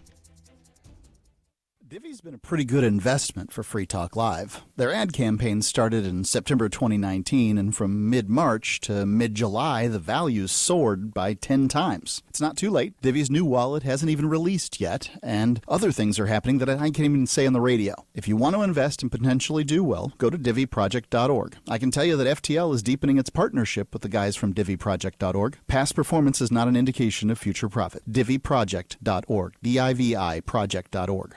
What if the United States and the Soviet Union had fought on land, sea, air, and the astral plane, struggled for dominion across parallel dimensions, or on the surface of the moon? What wonders would have been unveiled? What terrors would have haunted mankind from those dark and dismal dimensions? Come closer, peer through a glass darkly, and discover the horrifying alternative visions of World War III from some of today's greatest minds in science fiction, fantasy, and horror. Weird World War III. Available now from Baen Books at baenbooks.com. Why did you move to the Shire? I moved here to the Shire because there's other people around who take liberty just as seriously as I do. I moved to the Shire because I saw videos of people challenging authority and thought that I could get support myself. It called to me, like, do this, right now. I wanted to be around people like me who got it, and once I got here, I knew there was nowhere else that I wanted to be. I've always wanted to change the world, so I moved to the Shire to join people who were actually working towards doing the same thing. The people here are awesome, loving, and positive. It was for the adventure and for the feeling of something important is happening here, and I just wanted to come to sort of be part of that. Visit ShireSociety.com to read and sign the Shire Society Declaration and learn the reasons why, if you love liberty, you should immigrate to the Shire. Plus, connect with others via the forum at ShireSociety.com. That's ShireSociety.com. Are you tired of governments murdering people around the world? Stop using their money. There is an alternative. Bitcoin is a stateless, free market, non-political currency. Bitcoin cannot be inflated or controlled by any government. By using their money, you are helping the state. Stop doing it. You have an incredible alternative available now. Learn it, use it, spread it. Get started with Bitcoin at bitcoin.com. That's bitcoin.com. So you've heard all 3 hours of the latest episode of Free Talk Live, and you're still hungry for liberty-oriented audio content? Did you know that we have another 24/7 audio stream at LRN.FM? The Liberty Radio Network airs the latest episodes of some of the best liberty-oriented podcasts on the internet around the clock. In addition to recorded content, you'll also hear live shows like Free Talk Live, originating from our Keene, New Hampshire studio. So listen anytime at LRN.FM. That's LRN.FM. LRN.FM's free-to-air satellite feeds blanket most of 2 continents. It was my goal to put our channel there so people without internet could receive our programs and feed pirate radio stations. As our contract with our satellite provider is coming up for another 3-year renewal, I have to consider calling it quits. It's rare that we get feedback or support from our satellite users. We started a fundraiser a few years ago, and though there are a bunch of great contributors to it, as of this recording, it covers 15% of our monthly satellite costs. Please email lrn@lrn.fm and tell me how you use the satellite feed. Better yet, chip in at fund.lrn.fm. The costs aren't the issue. We can afford them, but why continue something not valued by the market? Want to help? You can join our satellite fundraiser for just $2 a month at fund.lrn.fm. If we raise enough to keep both channels on the air, awesome. If we raise more, I'll add more channels. If not, we can shut them down and go internet only. It's up to you. Thank you for your support. Fund.lrn.fm. Help get LRN.FM into more ears. Visit promote.lrn.fm for a free bumper sticker, flyers, banners, graphics, and more. Promote.lrn.fm.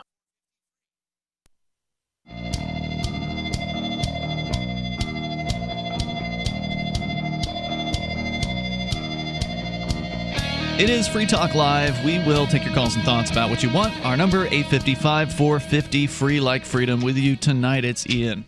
And Chris. And we also have our chat server. It's a Matrix chat server. You can go to chat.lrn.fm, and you can learn more about how to get connected to it there. It's free, and it's available for you 24/7. Plus, it's a way that you can call into the show while we're live here, and we are live every night from 7 to 10 at night Eastern Time. And, of course, if you're not listening live, you want to listen later via, say, our podcast or just download an archive, you can do that over at freetalklive.com, as well as listen live at freetalklive.com. Let's go to the phones, your calls and thoughts. You can bring up whatever's on your mind. We've got Joseph. He's calling in from Michigan, listening to Jackson's WKHM. Go ahead, Joseph.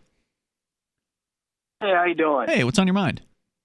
Yeah, just letting you know that's what they did back in Hitler's time too. When Hitler was running their country of Germany, he made it a socialistic thing, and that's what they did. I don't know what just happened there, but it became really hard to understand you. Oh, what I'm saying is he controlled everybody from fear. Right. Fear that they were going to lose their jobs, they were going to lose everything by the I think they'd already lost their jobs by the time Hitler came to power. Well, no, That's he's talking about That's what I making people mean, afraid of Jewish people. Well, Okay, yeah, I gotcha. Made them very Oh, afraid right, of from the people, Jews. The so Jews they were the put reason them that in people lose their jobs too. concentration camps. Sorry, Joseph. So Go ahead. That's what I think they're doing the same thing with the coronavirus, making it scary for people to get scared. Yeah. So they won't go to work, so they won't do this, and then they can pay them to be able to say, hey, you can stay home, we'll take care of you, and give up your sovereignty to us. That's happening.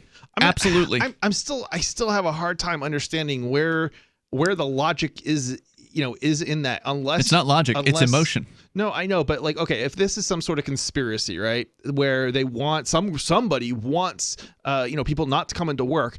Mm-hmm. Where is that? Who is that benefiting? Is that, that's a great question. That would seem to suggest that if that's the case, then the people who are benefiting from that would be the Amazon and the Google and those companies who are operating during the shutdown of other businesses and Walmarts and things like that. But it just seems such a bizarre thing, because this is not. It's going to hurt everybody. That's the thing, right? And that's exactly the point that I'm making. It's like, even if it's a few businesses, it's like it seems to be the conspiracy seems to be so.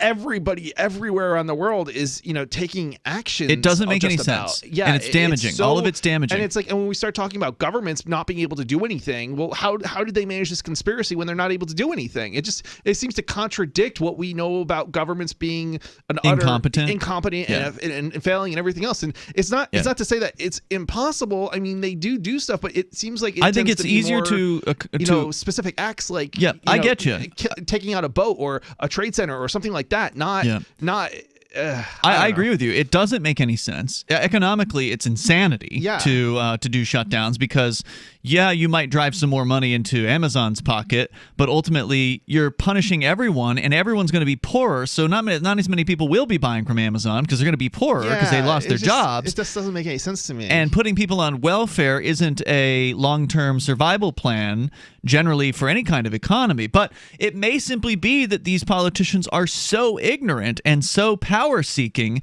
that they're into the power, they love the power, and they want to have control, and they don't understand the consequences of what they're doing. That's the incompetence Okay, here. so that would make more sense to me. Going at it from that perspective is that we've just got so many stupid people in power that are incompetent, that this is what happens, and they see that they have a chance of securing more power for themselves by using this as a jumping point. But I mean, then at that point, it's not a planned conspiracy. It's politics as usual, really. Well, right, and politics as usual is monkey see, monkey do. Yeah, right, exactly. So one group of politicians says we need to force people to wear masks, then other people follow, and they do the same thing. It's more like an echo chamber. Yeah.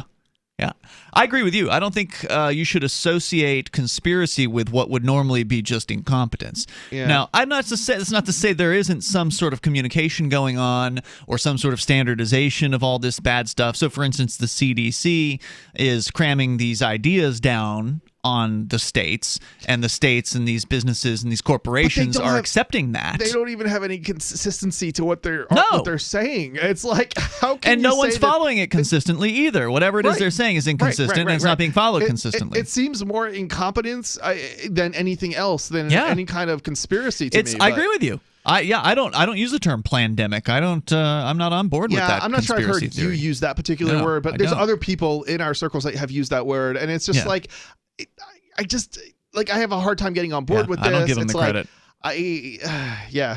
So if you want to comment, our number is 855-450 free, and then you've got this. Here's the story from TheWrap.com. This is like a Hollywood kind of rag on the internet, apparently. I've never seen the site before, but what's a romantic holiday TV movie without a big kiss? Whether it's under the mistletoe, in the snow, or by the fire? Not as merry, that's for sure. And that's why Lifetime began to troubleshoot the actors kissing during a pandemic conundrum. Apparently, it's a conundrum. Having people kiss on screen in a television program or a movie. So they're facing this while shooting its annual slate of small-screen Christmas films.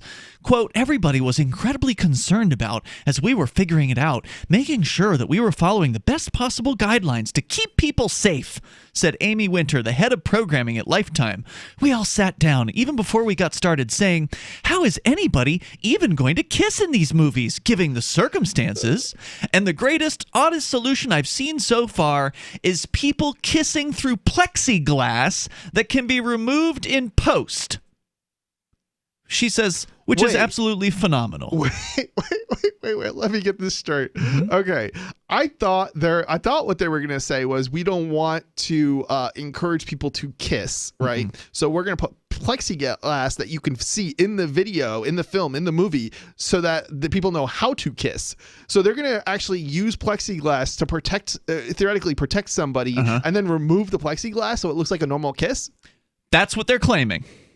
Oh, wow. And there's an on-set photo from Lifetime here on this article of two actors in a studio, one of them sitting in a wheelchair, the other person is sort of bent down. They're sort of at head level with each other, with the lady in the wheelchair and the other guy. And they're kissing, but there is a sheet of plexiglass that is completely in between them. And that's actually happening. And they say they're going to take it out in post. So that means they're going to go in with a computer and remove, supposedly, the plexiglass. I wonder, are they just saying this, or are they actually doing it? There's a photograph of the set. They're actually doing it. There are two people kissing a sheet of plexiglass. Is it for show, or is it like... It's for a show. They're producing a television or movie or something. Are they doing this for a show to say, "Oh, look what we're doing"? Look what we're doing, but we're not actually. But then in the end, they don't really do the whole editing thing, and they just have the people kiss. I mean, that's a cynical thing to say, but it could be true. I mean, you might be right about that, but they really do have two actors kissing in a piece of plexiglass here. That's really happening. I believe that they're doing it for the show, to show that they're doing something, but not actually doing it for the actual, all right, and I don't know, maybe they really are doing it for the actual film, but it just seems so absolutely crazy. Yeah. Here's another crazy. If you like that one, Chris, have you seen the COVID hug sheets? For lack of a better term, plastic sheets hanging down from like a clothesline. I haven't. Or something like that, with arm sort of sheaths in the plastic sheath on both sides of it, and two people can then go and stick their arms through the so their arms are then encased in the plastic, right? Yeah. As they hug the person, right through the plastic sheet. I have to say, I'm gonna be honest. I was really into everything, following exactly what was going on with the virus for 2 months, and I knew at some point I'd get bored of it. But it's I got bored of it, and then I avoid at all costs, unless I'm on this show or I'm talking to somebody else, I don't know what's going on with other states or, this kind of stuff, because I'm just clicking XXX whenever somebody posts a story, because I don't want to hear it. I don't want to read about it. I don't care anymore. 855-450 free. That's 855-450-3733. So this is the new way to kiss somebody. You kiss them through a plexiglass shield. You hug them through a sheet of plastic. It's sick. We're coming up. Free Talk Live.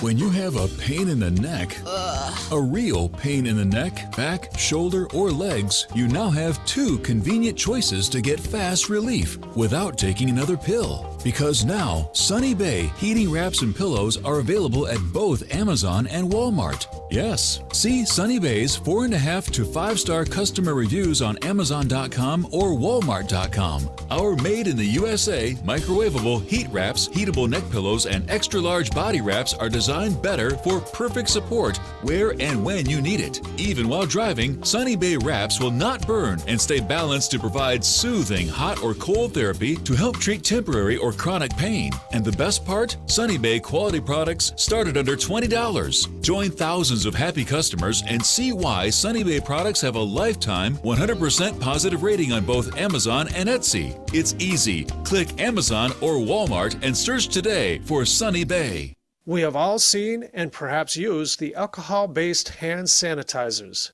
Have you ever noticed how it dries your skin, and as soon as the alcohol evaporates, it's no longer effective? With bacteria and virus problems, sanitizers and hand washing are the first line of defense against infectious disease. GCNteam.com has alcohol-free antibacterial soap and foam meeting or exceeding all requirements as set forth by the United States Food and Drug Administration as a first aid antiseptic. When it comes to sanitizers, it only makes sense that it lasts till the next application and doesn't dry and crack your skin, inviting infection. For long-lasting alcohol-free sanitizing, come to GCNteam.com keyword antibacterial. That's GCNteam.com antibacterial or call 877-878-4203. 877-878-4203.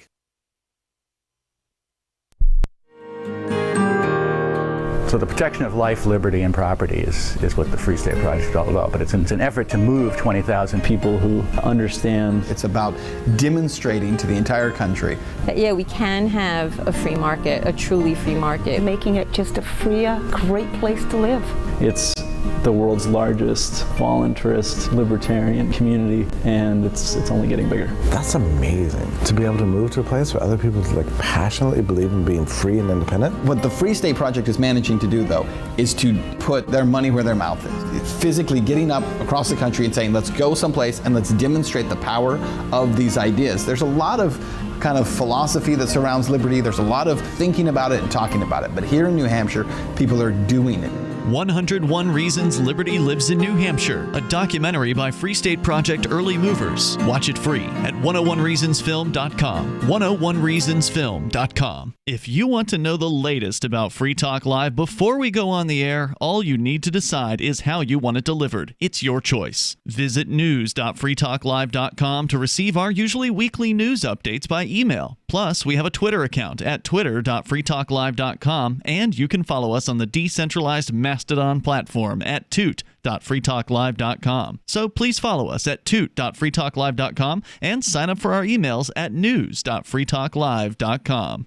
So you've signed the Shire Society Declaration and are planning your move to New Hampshire to be around more liberty-oriented people. Next, sign up for the Shire Society Forum at forum.shiresociety.com. There are a bunch of people there who are already in the Shire, and they want to meet you. If you're already in the Shire physically, you should also come by the forums. Remember, not everyone uses Facebook. New people are signing up for the Shire Society Forum every month, so drop in and say hello at forum.shiresociety.com. Some of our live shows are streamed in HD on Twitch. Please follow and share at twitch.lrn.fm. That's twitch.lrn.fm.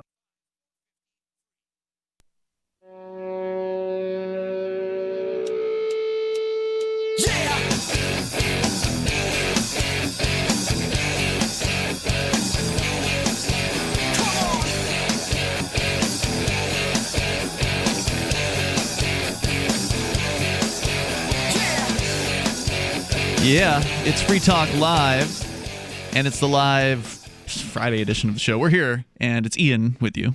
And Chris. Don't forget to check out Chris on his show, Freedom Decrypted, at freedomdecrypted.com. There are 2 years worth of episodes. How many years now? 2? Yeah, I think more two. than 2. I think 2. I think it's Okay. 2. Was it this summer was you did 1 start year? during your summertime. So yeah, so maybe it's not quite 2 years. I feel like it's been 2. It probably has been. Uh, Maybe it was 2 summers ago. Yeah, Yeah, that sounds right. So it's over 2 years now, maybe. So check them out over at freedomdecrypted.com. It's a freedom-oriented tech show. We're going to give you a little bit of tech news coming up here. You're going to hear a lot more stuff like this on Freedom Decrypted. But there, of course, has been a lot of legitimate concern about some of these mega corporation tech companies. They're being called big tech now. You know, the Googles and the Facebooks of the world, the Amazons.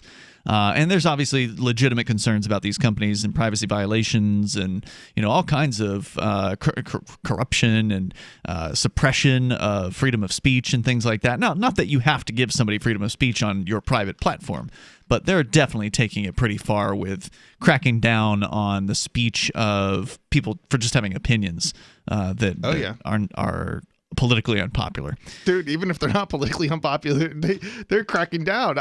Like I said, we had a video on how to connect to a VPN censored by YouTube. Like, I don't get it. Like, I really don't. So some people say, well, you know, don't use Google for searching, use these other search engines. Oh, yeah. And one of them that has been, I think, gotten the most publicity amongst some of the freedom crowd One of the big ones, that's for sure. is DuckDuckGo. Now, I don't know what their claim to fame was as far as why they were supposed to be better. It was just, well, they're not Google, and supposedly they weren't, you know, cutting out certain websites from the results. I think it's fair to say that privacy was their, you know, claim to fame. Mhm. And there's like two. I don't want to say big companies because they're not. There's StartPage and there's DuckDuckGo.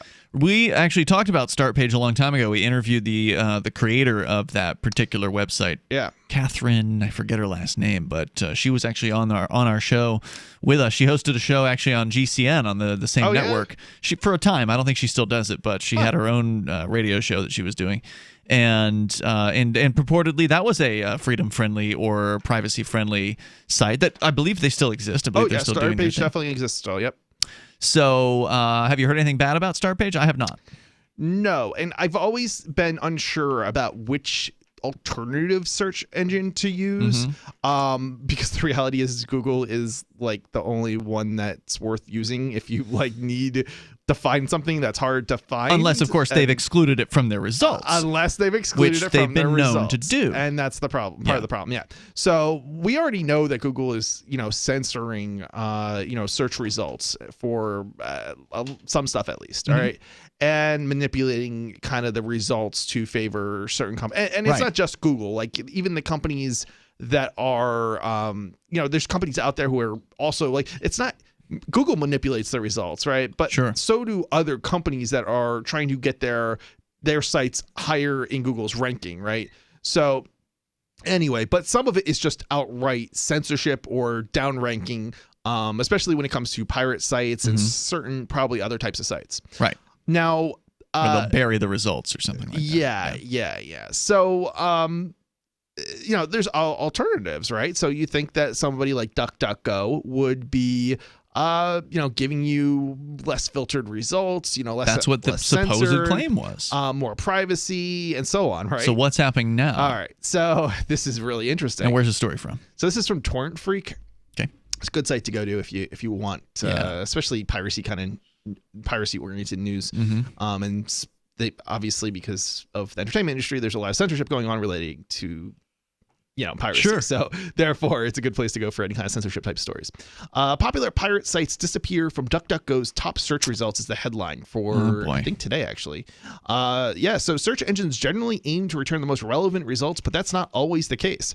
Earlier this year, we reported on how popular pirate sites were dropping from Google's top results, and the same appears to be happening in DuckDuckGo as well now, with Bing not staying behind.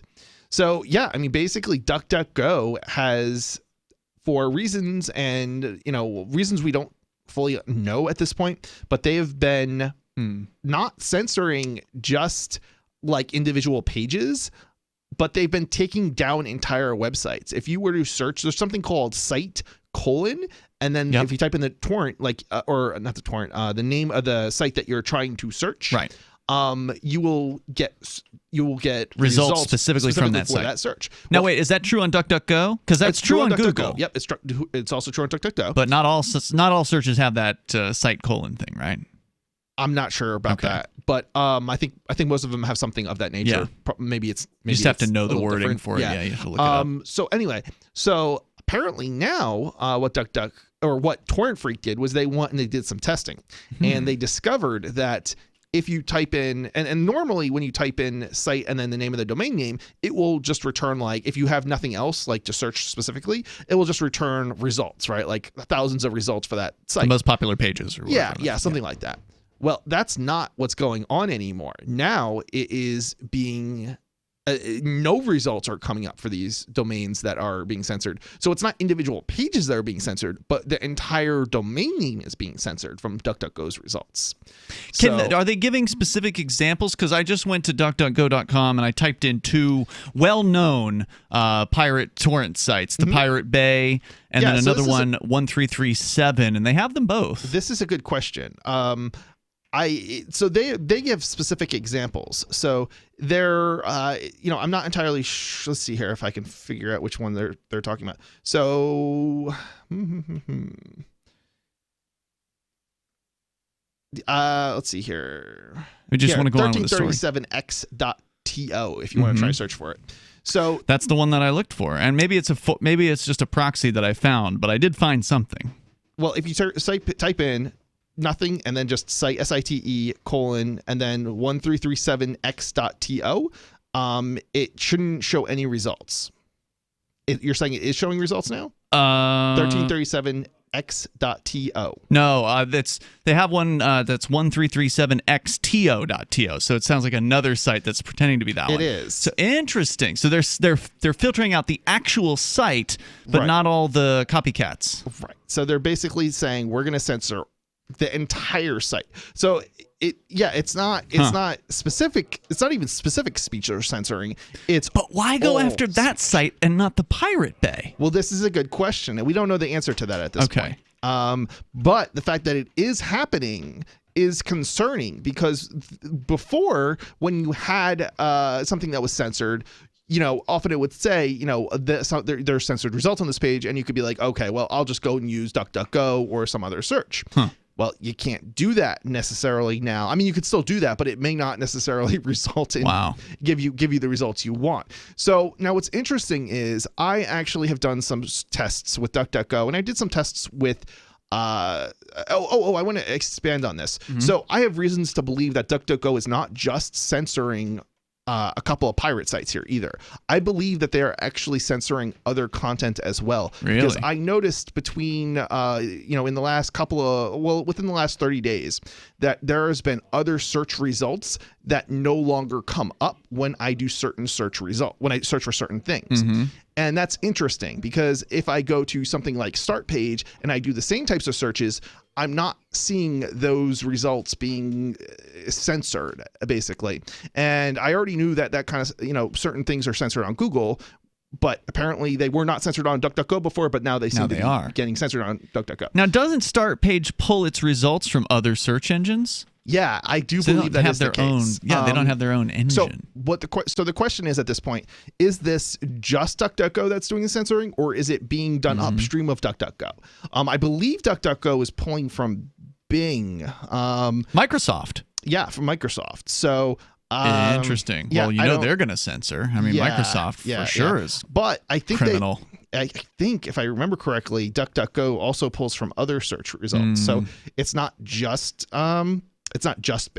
That's interesting. I'm surprised there hasn't been somebody who, is going to just launch a uncensored search engine. I mean, why hasn't that happened yet? I think somebody that does their own searching, their own crawling, their own database. I think honestly, what needs to be done is it needs to be a onion search engine that there is no name behind it, so you cannot reach out to them, because ultimately at the end of the day, there's no other way you're going to be able to do a truly uncensored search engine today. Unless you hide who you are so the law enforcement can't find you or whatever. Right, exactly. Right? There's too many government agencies and bureaucrats and, entertainment industries, that is demanding censorship. And then there's the European Union who, anybody can, demand take and off force articles and things articles like that and contents that are on the legal web, not even on the illegal Well, if there web. is a good dark web search engine that actually searches the clear web, we'd love to hear about it. We'll see you tomorrow night, freetalklive.com. And mounds of fur. Our hairballs have hairballs. Our cat Mama, she's 10 years old. She has dandruff and an oily coat. I have 2 cats, Sweet Pea and Daisy. Daisy sheds like crazy. If you love your pets as much as I do, you want to do what's best for them to live long, healthy, happy lives. DINOVITE.com. I just tried this wonderful Catalicious Dynavite for cats, and my cat has been on it for 2 weeks. She is not scratching anymore. She's not chewing anymore. It is just the best. I was thrilled when I heard Dynavite for cats was coming out because I'd seen the changes in my dog. To introduce my cat to Dynavite, I took the advice from Dynavite and put their food on top of just a scoop in the bowl, just to get them used to it, because I know if I even switch one little thing, they put their nose up to it. There was not one problem. Dynavite for life. You won't believe how happy your cat will be. DINOVITE.com.